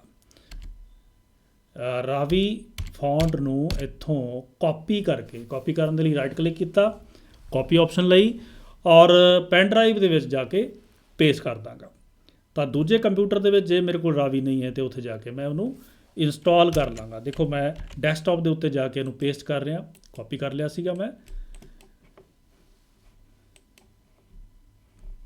ਪੇਸਟ ਕਰਨ ਤੋਂ ਬਾਅਦ ਸਾਡੇ ਕੋਲ ਜਿਹੜਾ ਫਾਉਂਟ ਉਹ ਨਜ਼ਰ ਆਉਣਾ ਸ਼ੁਰੂ ਹੋ ਜਾਏਗਾ। ਉਸ ਤੋਂ ਬਾਅਦ ਅਸੀਂ ਕੀ ਕਰਨਾ ਹੋਏਗਾ ਕਿ ਉਹਨੂੰ ਇੰਸਟਾਲ ਕਰਨਾ ਹੋਏਗਾ ਫਾਉਂਟ ਦੇ ਉੱਤੇ। ਮੈਨੂੰ ਇੱਥੇ ਨਾ ਸਕਰੀਨ ਦੇ ਵਿੱਚ ਕੋਈ ਦਿੱਕਤ ਆ ਰਹੀ ਹੈ ਬੰਦ ਕਰਨ ਦੇ ਵਿੱਚ। ਫਿਲਹਾਲ ਤੁਹਾਨੂੰ ਇਸ ਚੀਜ਼ ਦਾ ਧਿਆਨ ਰੱਖੋ ਕਿ ਜਦੋਂ ਤੁਸੀਂ ਫਾਉਂਟ ਨੂੰ ਕਾਪੀ ਕਰਨਾ ਹੈ ਤਾਂ ਫਾਉਂਟ ਵਾਲੇ ਫੋਲਡਰ ਦੇ ਵਿੱਚ ਜਾ ਕੇ ਕਾਪੀ ਕਰਨਾ ਹੈ, ਔਰ ਪੇਸਟ ਜਿੱਥੇ ਵੀ ਕਰਨਾ ਚਾਹੁੰਦੇ ਹੋ ਉਸ ਥਾਂ ਦੇ ਉੱਤੇ ਕੰਟਰੋਲ V ਦਾ ਉਪਯੋਗ ਕਰ ਸਕਦੇ ਹੋ। ਜੇ ਤੁਸੀਂ ਫਾਉਂਟ ਨਵੇਂ ਕੰਪਿਊਟਰ ਦੇ ਵਿੱਚ ਪਾਉਣਾ ਹੈ ਤਾਂ ਪੈਨ ਡਰਾਈਵ ਉੱਥੇ ਲਗਾ ਦਿਓ। ਲਗਾਉਣ ਤੋਂ ਬਾਅਦ ਜੇ ਫਾਉਂਟ ਇੰਸਟਾਲ ਕਰਨਾ ਹੈ ਤਾਂ ਉਸ ਫਾਉਂਟ ਦੇ ਉੱਤੇ ਹੀ ਰਾਈਟ ਕਲਿੱਕ ਕਰਨਾ ਹੈ। ਰਾਈਟ ਕਲਿੱਕ ਕਰਕੇ ਸਾਡੇ ਕੋਲ ਆਪਸ਼ਨ ਆਏਗੀ ਇੰਸਟਾਲ, ਤਾਂ ਇੰਸਟਾਲ ਵਾਲੀ ਆਪਸ਼ਨ ਲੈ ਲੈਣੀ। ਉਹਦੇ ਲਈ ਤੁਹਾਨੂੰ ਕੰਟਰੋਲ ਪੈਨਲ ਦੇ ਫਾਉਂਟ ਵਾਲੇ ਇਸ ਜਿਹੜਾ ਡਾਇਲੋਗ ਬਾਕਸ ਸੀ ਉੱਥੇ ਜਾਣ ਦੀ ਤੁਹਾਨੂੰ ਜ਼ਰੂਰਤ ਨਹੀਂ ਪਵੇਗੀ। ਸੋ ਦੁਬਾਰਾ ਅਸੀਂ ਕੰਟਰੋਲ ਪੈਨਲ ਦੇ ਉੱਤੇ ਜਾਂਦੇ ਹਾਂ। ਕੰਟਰੋਲ ਪੈਨਲ ਦੀਆਂ ਇਹ ਆਈਟਮ ਸਾਨੂੰ ਨਜ਼ਰ ਆ ਰਹੀਆਂ ਸੀਗੀਆਂ ਅਤੇ ਅਸੀਂ ਗਏ ਸੀਗੇ ਫਾਉਂਟ ਵਾਲੇ ਆਪਸ਼ਨ ਦੇ ਉੱਤੇ। ਫਿਲਹਾਲ ਤੁਹਾਡੇ ਸਿਲੇਬਸ ਦੇ ਵਿੱਚ ਆਹੀ ਕੁਝ ਕਮਾਂਡਾਂ ਨੇ ਜਿਨ੍ਹਾਂ ਦੀ ਆਪਾਂ ਵਰਤੋਂ ਕਰਕੇ ਆਪਣੇ ਕੰਪਿਊਟਰ ਦੇ ਸਾਰੇ ਸਿਸਟਮ ਨੂੰ ਅਸੀਂ ਕੰਟਰੋਲ ਕਰ ਸਕਦੇ ਹਾਂ। ਕੰਪਿਊਟਰ ਦੀ ਸਾਰੀਆਂ ਸੈਟਿੰਗਸ ਨੂੰ ਅਸੀਂ ਕੰਟਰੋਲ ਕਰ ਸਕਦੇ ਹਾਂ। ਲਓ ਜੀ, ਇਹਦੇ ਬਾਰੇ ਕਿਸੇ ਨੂੰ ਕੋਈ ਡਾਊਟ ਜਾਂ ਕੁਝ ਚੀਜ਼ ਪੁੱਛਣੀ ਹੋਵੇ ਤਾਂ ਮੇਰੇ ਨਾਲ ਆਪਣੇ ਵਿਚਾਰ ਸਾਂਝੇ ਕਰ ਸਕਦੇ ਨੇ। ਸਰ ਤੁਸੀਂ ਲੈਂਗੁਏਜ ਪ੍ਰੈਫਰੈਂਸ ਲਈ ਸ਼ਾਰਟਕਟ ਕੀ ਦੱਸ ਰਹੇ ਸੀ? 3 ਲੈਂਗੁਏਜ ਪ੍ਰੈਫਰੈਂਸ ਲਈ ਸ਼ਾਰਟਕਟ ਕੀ ਤਾਂ ਨਹੀਂ ਦੱਸੀ ਕੋਈ? ਨਹੀਂ ਤੁਸੀਂ ਕੋਈ 3 ਤਰੀਕੇ ਦੱਸ ਰਹੇ ਸੀ, ਉਹ ਸਕਰੀਨ ਬੰਦ ਹੋ ਗਈ ਸੀ ਮੇਰੀ। 3 ਤਰੀਕੇ ਨਹੀਂ ਦੱਸੇ ਸੀ ਮੈਂ ਤੁਹਾਨੂੰ। ਦੱਸਿਆ ਸੀਗਾ ਕਿ ਕੰਟਰੋਲ ਪੈਨਲ ਦੇ ਉੱਤੇ ਚਲੇ ਗਏ, ਔਰ ਮੈਂ ਇਹਨੂੰ ਵੱਡਾ ਕਰਕੇ ਦਿਖਾ ਦਿੰਦਾ। ਲੈਂਗੁਏਜ ਦੇ ਰੀਜਨ ਦੀ ਗੱਲ ਕਰ ਰਹੇ ਸੀ ਤੁਸੀਂ? ਰੀਜਨ ਦੀ? ਹਾਂਜੀ ਸਰ, ਹਾਂਜੀ। ਰੀਜਨ ਦੇ ਵਿੱਚ 3 ਕੰਮ ਕਰ ਸਕਦੇ ਹਾਂ। ਪਹਿਲਾ ਤਾਂ ਕਿ ਇਹਦਾ ਫਾਰਮੈਟ ਚੇਂਜ ਕਰ ਸਕਦੇ ਹਾਂ। ਦੂਸਰਾ ਕੰਮ ਇਹ ਹੈ ਕਿ ਤੁਸੀਂ ਲੈਂਗੁਏਜ ਪ੍ਰੈਫਰੈਂਸ ਦੇ ਵਿੱਚ ਜਾ ਕੇ ਯੂਨੀਕੋਡ ਵਾਲਾ ਜਿਹੜਾ ਕੀਬੋਰਡ ਹੈ ਉਹ ਐਡ ਕਰ ਸਕਦੇ ਹੋ, ਐਡ ਲੈਂਗੁਏਜ ਦੇ ਵਿੱਚ ਜਾ ਕੇ। ਔਰ ਤੀਸਰਾ ਕੰਮ ਜਿਹੜਾ ਹੈ ਉਹ ਤੁਹਾਨੂੰ ਦੱਸਿਆ ਸੀ ਕਿ ਤੁਸੀਂ ਲੈਂਗੁਏਜ ਬਦਲ ਸਕਦੇ ਹੋ। ਜਿਵੇਂ ਇੱਥੇ ਮੈਂ ਪੰਜਾਬੀ ਲਈ ਹੈ, ਪਹਿਲਾਂ ਇੰਗਲਿਸ਼ ਸੀਗੀ। ਪੰਜਾਬੀ ਲੈਣ ਨਾਲ ਕੀ ਹੋ ਗਿਆ ਕਿ ਡੇਟ ਅਤੇ ਟਾਈਮ ਪੰਜਾਬੀ 'ਚ ਨਜ਼ਰ ਆਉਣ ਲੱਗ ਗਿਆ, ਅਦਰਵਾਈਜ਼ ਅੰਗਰੇਜ਼ੀ 'ਚ ਨਜ਼ਰ ਆ ਰਿਹਾ ਸੀ। ਬਸ ਇੰਨਾ ਫਰਕ ਹੈ। ਸੋ ਇਹ 3 ਸਾਡੇ ਕੋਲ ਆਪਸ਼ਨ ਸੀਗੀਆਂ। ਠੀਕ ਹੈ ਜੀ। ਸੋ ਜੀ ਐਕਸਕਿਊਜ਼ ਮੀ ਸਰ ਵਿੰਡੋ 10 ਕਿਵੇਂ ਇੰਸਟਾਲ ਕਰਨੀ ਹੈ ਕੰਪਿਊਟਰ 'ਚ? ਵਿੰਡੋ 10 ਕੀ ਬੋਲ ਰਹੇ ਹੋ? ਵਿੰਡੋ 10 ਕਿੱਦਾਂ ਇੰਸਟਾਲ ਹੋਏਗੀ ਸਰ? ਰਾਜੇ ਵਿੰਡੋ 10 ਦੇ ਲਈ ਤੁਹਾਨੂੰ ਬਾਜ਼ਾਰ ਦੇ ਵਿੱਚੋਂ ਡਿਸਕ ਲੈਣੀ ਪਊਗੀ। ਵਿੰਡੋ 10 ਦੇ ਲਈ ਤੁਹਾਨੂੰ ਦੂਜੇ ਸ਼ਬਦਾਂ 'ਚ ਕਹਾਂ ਕਿ CD ਜਾਂ DVD ਜਿਹੜੀ ਆ ਉਹ ਬਣਵਾਉਣੀ ਪਏਗੀ, ਕਿਉਂਕਿ ਇੰਟਰਨੈਟ ਦੇ ਉੱਤੇ ਫ੍ਰੀਲੀ ਅਵੇਲੇਬਲ ਨਹੀਂ ਹੋਏਗੀ, ਕਿਉਂਕਿ ਪੇਡ ਹੁੰਦੀ ਹੈ। ਬਾਜ਼ਾਰੋਂ ਜਿੱਥੋਂ ਬਣਵਾਓਗੇ ਉਹ ਹੋਰ ਤਰੀਕੇ ਹੁੰਦੇ ਨੇ ਉਹਨਾਂ ਕੋਲੇ, ਉਹਦੇ ਰਾਹੀਂ ਉਹ ਵਿੰਡੋ ਦੀ ਜਿਹੜੀ CD ਹੈ ਉਹ ਬਣਾ ਕੇ ਸਾਨੂੰ ਦੇ ਦਿੰਦੇ ਨੇ। ਸੋ ਉਸ ਠੀਕ ਵਿੰਡੋ ਹੈ ਦੀ ਸਰ। CD ਨੂੰ ਤੁਸੀਂ ਰੱਖ ਲਓ, ਜਾਂ ਉਹਦਾ ਜਿਹੜੀ ਹੈ ਰਿਕਵਰੀ ਡਿਸਕ ਜਿਹੜੀ ਮੈਂ ਕਹੀ ਸੀ ਜਿਵੇਂ, ਉਹ ਬਣਾ ਕੇ ਰੱਖ ਲਓ ਤਾਂ ਜੋ ਅੱਗੇ ਫਿਊਚਰ ਵਿੱਚ ਨਾ ਤੁਹਾਨੂੰ ਪ੍ਰੋਬਲਮ ਆਵੇ। ਪਰ ਰਿਕਵਰੀ ਡਿਸਕ ਉਦੋਂ ਬਣਾਉਣੀ ਜਦੋਂ ਤੁਹਾਡਾ ਕੰਪਿਊਟਰ ਬਿਲਕੁਲ ਠੀਕ ਚੱਲ ਰਿਹਾ ਔਰ ਜ਼ਰੂਰੀ ਸੌਫਟਵੇਅਰ ਵੀ ਉਹਦੇ ਵਿੱਚ ਇੰਸਟਾਲ ਕੀਤੇ ਹੋਏ ਨੇ, ਫालतू ਸੌਫਟਵੇਅਰ ਕੋਈ ਨਹੀਂ ਹੈ, ਉਦੋਂ ਉਹਦੀ ਰਿਕਵਰੀ ਡਿਸਕ ਬਣਾ ਲਓ ਤਾਂ ਜੋ ਅੱਗੇ ਤੋਂ ਵੀ ਉਹ ਕੰਮ ਦੇ ਜਾਵੇ ਜੀ। ਠੀਕ ਚਲਿਏ ਅੱਗੇ, ਬਸ Thank you. ਇੱਕ ਛੋਟਾ ਜਿਹਾ ਟੌਪਿਕ ਰਹਿ ਗਿਆ, ਵਿੰਡੋਜ਼ ਐਕਸੈਸਰੀਜ਼ ਦੀ ਵਰਤੋਂ। ਵਿੰਡੋਜ਼ ਐਕਸੈਸਰੀਜ਼ ਦੇਖੋ ਧਿਆਨ ਦਿਓ, ਵਿੰਡੋਜ਼ ਐਕਸੈਸਰੀਜ਼ ਕੀ ਚੀਜ਼ ਹੁੰਦੀਆਂ ਨੇ। ਵਿੰਡੋਜ਼ ਐਕਸੈਸਰੀਜ਼ ਜਿਹੜਾ ਸ਼ਬਦ ਹੈ, ਐਕਸੈਸਰੀਜ਼ ਦਾ ਮਤਲਬ ਤੁਸੀਂ ਸਮਝਦੇ ਹੋ, ਜ਼ਰੂਰਤਾਂ ਕਹਿੰਦੇ ਆਪਾਂ। ਵਿੰਡੋਜ਼ ਐਕਸੈਸਰੀਜ਼ ਮਤਲਬ ਵਿੰਡੋਜ਼ ਦੇ ਉੱਤੇ ਜਿਹੜਾ ਬੰਦਾ ਕੰਮ ਕਰ ਰਿਹਾ ਹੈ ਉਹਨੂੰ ਕਿਹੜੀਆਂ ਚੀਜ਼ਾਂ ਦੀ ਲੋੜ ਪੈਂਦੀ ਹੈ, ਉਹ ਸਾਰੀਆਂ ਚੀਜ਼ਾਂ ਮਾਈਕਰੋਸਾਫਟ ਨੇ ਵਿੰਡੋਜ਼ ਐਕਸੈਸਰੀਜ਼ ਨਾਂ ਦੀ ਥਾਂ ਦੇ ਉੱਤੇ ਰੱਖ ਦਿੱਤੀਆਂ ਨੇ। ਉਸ ਥਾਂ ਦੇ ਉੱਤੇ ਜੋ ਕੁਝ ਪਿਆ ਹੈ ਉਹਦੇ ਬਾਰੇ ਸਾਨੂੰ ਕਈ ਵਾਰੀ ਪਤਾ ਨਹੀਂ ਹੁੰਦਾ। ਆਪਾਂ ਦੇਖਦੇ ਹਾਂ ਵਿੰਡੋਜ਼ ਐਕਸੈਸਰੀਜ਼ ਕਿੱਥੇ ਕਿੱਥੇ ਪਈਆਂ ਨੇ। ਉਹਦੇ ਲਈ ਸਿੰਪਲੀ ਤੁਸੀਂ ਕੀ ਕਰਨਾ ਹੈ, ਸਟਾਰਟ ਬਟਨ ਦੇ ਉੱਤੇ ਕਲਿੱਕ ਕਰਨਾ ਹੈ।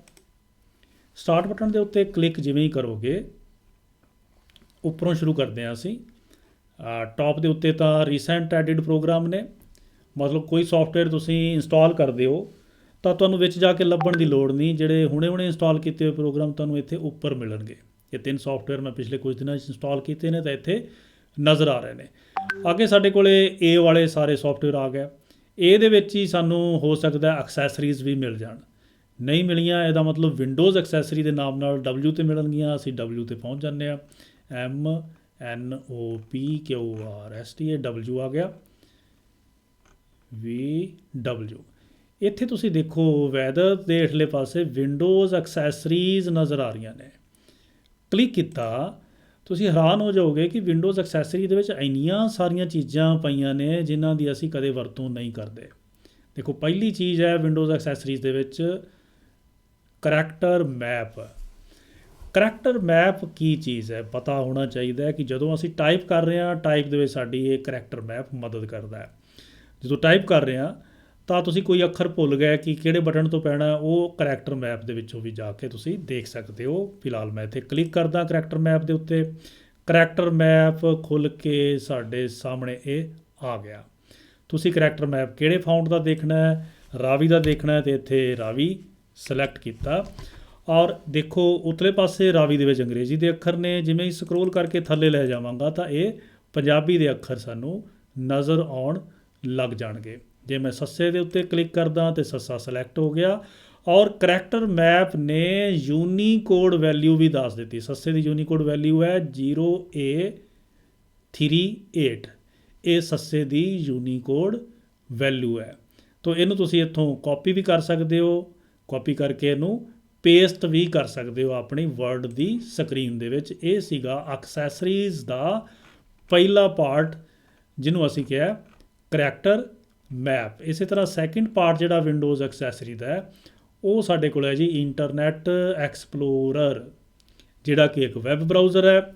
ਵਿੰਡੋ 10 ਦੇ ਵਿੱਚ ਮਾਈਕਰੋਸਾਫਟ ਐਜ ਨਾਂ ਦਾ ਇੱਕ ਵੈਬ ਬਰਾਊਜ਼ਰ ਮਾਈਕਰੋਸਾਫਟ ਨੇ ਨਵਾਂ ਲਾਂਚ ਕਰ ਦਿੱਤਾ, ਪਰ ਪੁਰਾਣੇ ਵਾਲਾ ਜਿਹੜਾ ਇੰਟਰਨੈਟ ਐਕਸਪਲੋਰਰ ਹੈ ਉਹਨੂੰ ਵਿੱਚੋਂ ਨਹੀਂ ਕੱਢਿਆ, ਉਹਨੂੰ ਬੈਕ ਐਂਡ ਦੇ ਉੱਤੇ ਰੱਖ ਦਿੱਤਾ ਹੈ, ਜਿਹੜਾ ਕਿ ਵਿੰਡੋਜ਼ ਐਕਸੈਸਰੀਜ਼ ਦੇ ਵਿੱਚੋਂ ਤੁਹਾਨੂੰ ਮਿਲੇਗਾ।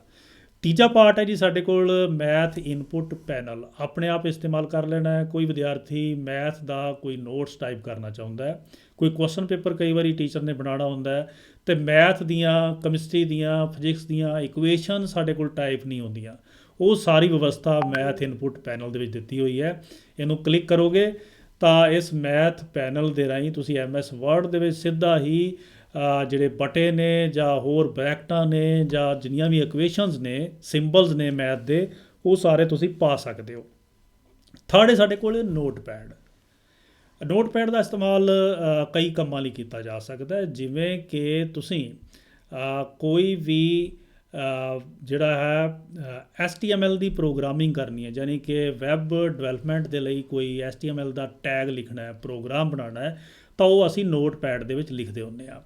ਦੂਸਰਾ ਇਹਦਾ ਫਾਇਦਾ ਇਹ ਹੈ ਕਿ ਤੁਸੀਂ ਇੰਟਰਨੈਟ ਤੋਂ ਕੋਈ ਵੀ ਚੀਜ਼ ਕਾਪੀ ਕਰਦੇ ਹੋ ਤਾਂ ਕਈ ਵਾਰ ਤੁਸੀਂ MS ਵਰਡ ਦੇ ਵਿੱਚ ਜਾ ਕੇ ਜਦੋਂ ਪੇਸਟ ਕਰਦੇ ਹੋ ਤਾਂ ਉਹ ਬੋਲਡ, ਇਟੈਲਿਕ ਜਾਂ ਜਿਹੜੇ ਅੰਡਰਲਾਈਨ ਕੀਤੇ ਹੋਏ ਸ਼ਬਦ ਨੇ ਜਾਂ ਉਹਨਾਂ ਦਾ ਕਲਰ ਵੀ ਨਾਲੇ ਆ ਜਾਂਦਾ।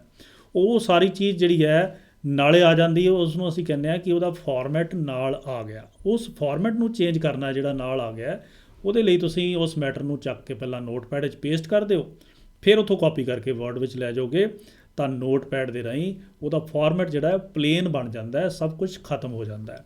ਸੋ ਨੋਟਪੈਡ ਦਾ ਸਾਨੂੰ ਇਹ ਬੈਨੀਫਿਟ ਹੁੰਦਾ।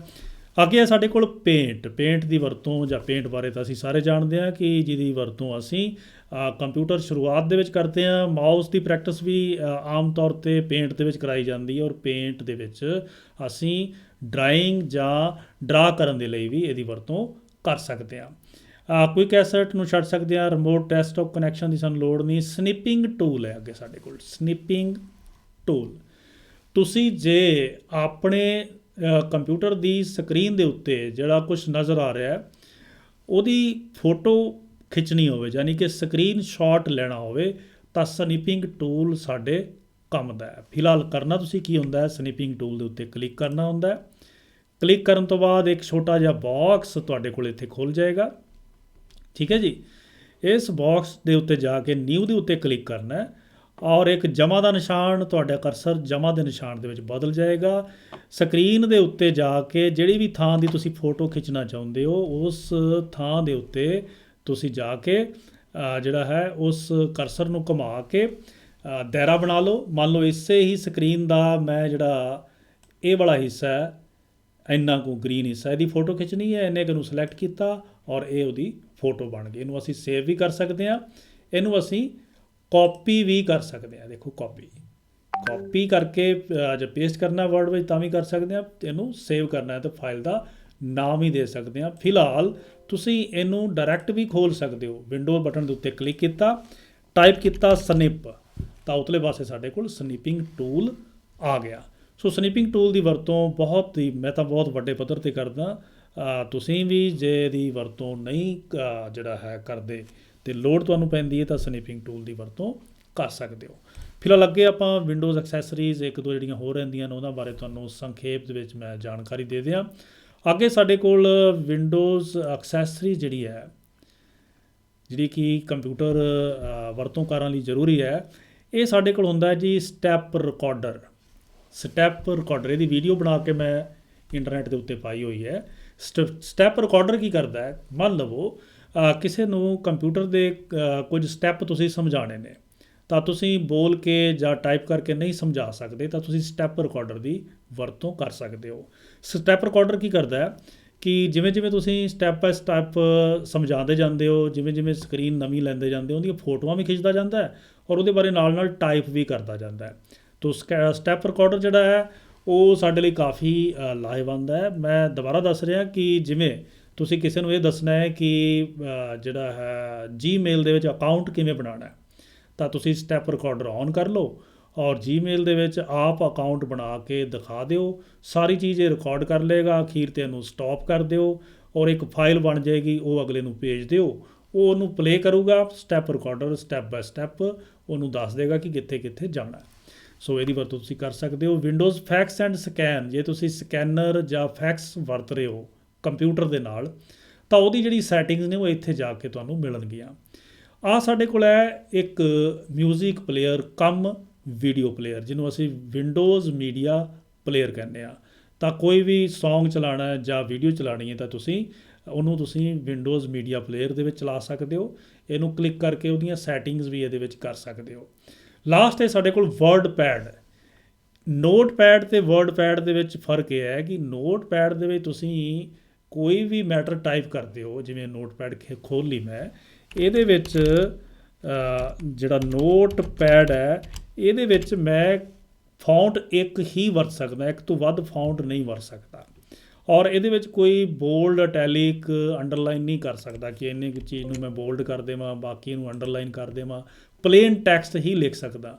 ਪਰ ਜਿਹੜੀ ਵਰਡਪੈਡ ਹੈ, ਜਿਹਦੇ ਬਾਰੇ ਤੁਹਾਨੂੰ ਮੈਂ ਦੱਸਿਆ ਸੀ, ਵਰਡਪੈਡ ਜਿਹੜੀ ਹੈ ਉਹ ਲਗਭਗ ਜਿਹੜੀ ਹੈ ਉਹ ਸਾਡੇ MS ਵਰਡ ਵਰਗੀ ਹੈ। ਵਰਡ ਪੈਡ ਜਿਹੜੀ ਹੈ MS ਵਰਡ ਵਰਗੀ ਹੈ, ਪਰ ਵਰਡ ਤੋਂ ਨਾਲੋਂ ਜਿਹੜੀ ਹੈ ਬਹੁਤ ਘੱਟ ਆਪਸ਼ਨ ਨੇ। ਵਰਡ ਪੈਡ ਜਦੋਂ ਖੋਲਾਂਗੇ ਤਾਂ ਤੁਹਾਨੂੰ ਭੁਲੇਖਾ ਪਊਗਾ ਕਿ MS ਵਰਡ ਹੀ ਖੋਲ੍ਹ ਲਿਆ ਹੈ, ਪਰ ਇਹਦੇ ਵਿੱਚ ਕੁਝ ਲਿਮਿਟਿਡ ਆਪਸ਼ਨ ਨੇ। ਸਾਰੀਆਂ ਆਪਸ਼ਨ ਜਿਹੜੀਆਂ MS ਵਰਡ ਵਾਲੀਆਂ ਨੇ ਉਹ ਇੱਥੇ ਨਹੀਂ ਮਿਲਣਗੀਆਂ। ਸੋ ਇਹ ਮਾਈਕਰੋਸਾਫਟ ਨੇ ਐਕਸੈਸਰੀਜ਼ ਦਾ ਪਾਰਟ ਤਾਂ ਬਣਾਇਆ ਹੈ ਕਿ ਕੋਈ ਬੰਦਾ ਆਪਣਾ ਕੰਪਿਊਟਰ ਨਵਾਂ ਖਰੀਦਦਾ ਹੈ, ਵਿੰਡੋਜ਼ ਉਸ ਦੇ ਵਿੱਚ ਹੈ, ਉਹ ਕੰਮ ਕਰਨਾ ਚਾਹੁੰਦਾ ਹੈ ਕੋਈ ਟਾਈਪਿੰਗ ਦਾ, ਤਾਂ ਉਹਦੇ ਵਿੱਚ ਕੁਝ ਸਹੂਲਤ ਹੋਵੇ ਜਿਹਦੇ ਨਾਲ ਉਹ ਆਪਣਾ ਕੰਮ ਚਲਾ ਸਕੇ। ਸੋ ਵਰਡਪੈਡ ਨੂੰ ਖੋਲ੍ਹ ਕੇ ਤੁਸੀਂ ਆਪਣੀ ਵਰਡ ਦੀ ਫਾਈਲ ਨੂੰ ਇਹਦੇ ਵਿੱਚ ਖੋਲ੍ਹ ਸਕਦੇ ਹੋ। ਇਹ ਫਾਈਲ ਨੂੰ RTF ਦੇ ਵਿੱਚ ਸੇਵ ਕਰਦਾ ਹੈ। RTF ਦੇ ਵਿੱਚ ਮਤਲਬ ਰਿਚ ਟੈਕਸਟ ਫਾਰਮੈਟ ਦੇ ਵਿੱਚ। DOC ਨਹੀਂ ਬਣਾਏਗਾ, DOC ਜਾਂ DOX ਫਾਰਮੈਟ ਵਾਲੀ ਫਾਈਲ ਨਹੀਂ ਬਣਾਏਗਾ, ਇਹ RTF ਵਾਲੀ ਫਾਈਲ ਬਣਾਏਗਾ। ਸੋ ਇਹਦਾ ਮਤਲਬ ਇਹ ਹੋਇਆ ਕਿ ਤੁਸੀਂ MS ਵਰਡ ਦੇ ਵਿੱਚ ਵੀ ਜੇ ਕੰਮ ਕਰ ਰਹੇ ਹੋ, ਕਿਸੇ ਨੂੰ ਫਾਈਲ ਭੇਜਣੀ ਹੈ, ਤੁਸੀਂ RTF ਵਾਲੀ ਫਾਈਲ ਜੇ ਭੇਜੋਗੇ ਤਾਂ ਹਰੇਕ ਉਸ ਬੰਦੇ ਦੇ ਕੰਪਿਊਟਰ ਦੇ ਉੱਤੇ ਖੁੱਲ੍ਹੇਗੀ ਜਿਹਦੇ ਕੰਪਿਊਟਰ ਦੇ ਵਿੱਚ ਵਿੰਡੋ ਹੈ। ਬੇਸ਼ੱਕ ਵਰਡ ਨਹੀਂ ਹੈ ਤਾਂ ਵੀ ਖੁੱਲ੍ਹੇਗੀ। ਸੋ ਇਹ ਸੀਗੀਆਂ ਸਾਡੇ ਕੋਲ ਵਿੰਡੋਜ਼ ਐਕਸੈਸਰੀਜ਼। ਅੱਜ ਸਾਡੇ ਕੋਲ ਕੰਮ ਥੋੜ੍ਹਾ ਜਿਹਾ ਟੈਕਨੀਕਲੀ ਜ਼ਿਆਦਾ ਹੋ ਗਿਆ, ਹਿੰਮਤ ਕਰਕੇ ਇਸ ਨੂੰ ਕਰ ਲੈਣਾ ਹੈ। ਦੋ ਚੀਜ਼ਾਂ ਦੇ ਉੱਤੇ ਮੁੱਖ ਤੌਰ 'ਤੇ ਅਸੀਂ ਗੱਲ ਕੀਤੀ ਹੈ। ਪਹਿਲਾ ਸਾਡੇ ਕੋਲ ਸੀਗਾ ਕੰਟਰੋਲ ਪੈਨਲ, ਔਰ ਸੈਕਿੰਡ ਨੰਬਰ ਦੇ ਉੱਤੇ ਸਾਡੇ ਕੋਲ ਸੀਗਾ ਵਿੰਡੋਜ਼ ਐਕਸੈਸਰੀਜ਼। ਸੋ ਵਿੰਡੋਜ਼ ਐਕਸੈਸਰੀਜ਼ ਅਤੇ ਕੰਟਰੋਲ ਪੈਨਲ ਬਾਰੇ ਜੇ ਕਿਸੇ ਦਾ ਕੋਈ ਡਾਊਟ ਹੈ ਤਾਂ ਉਹ ਪੁੱਛ ਸਕਦਾ ਹੈ। ਇਹ ਸਰ ਜਿਹੜਾ ਸਟੈਪ ਰਿਕਾਰਡਰ ਹੈ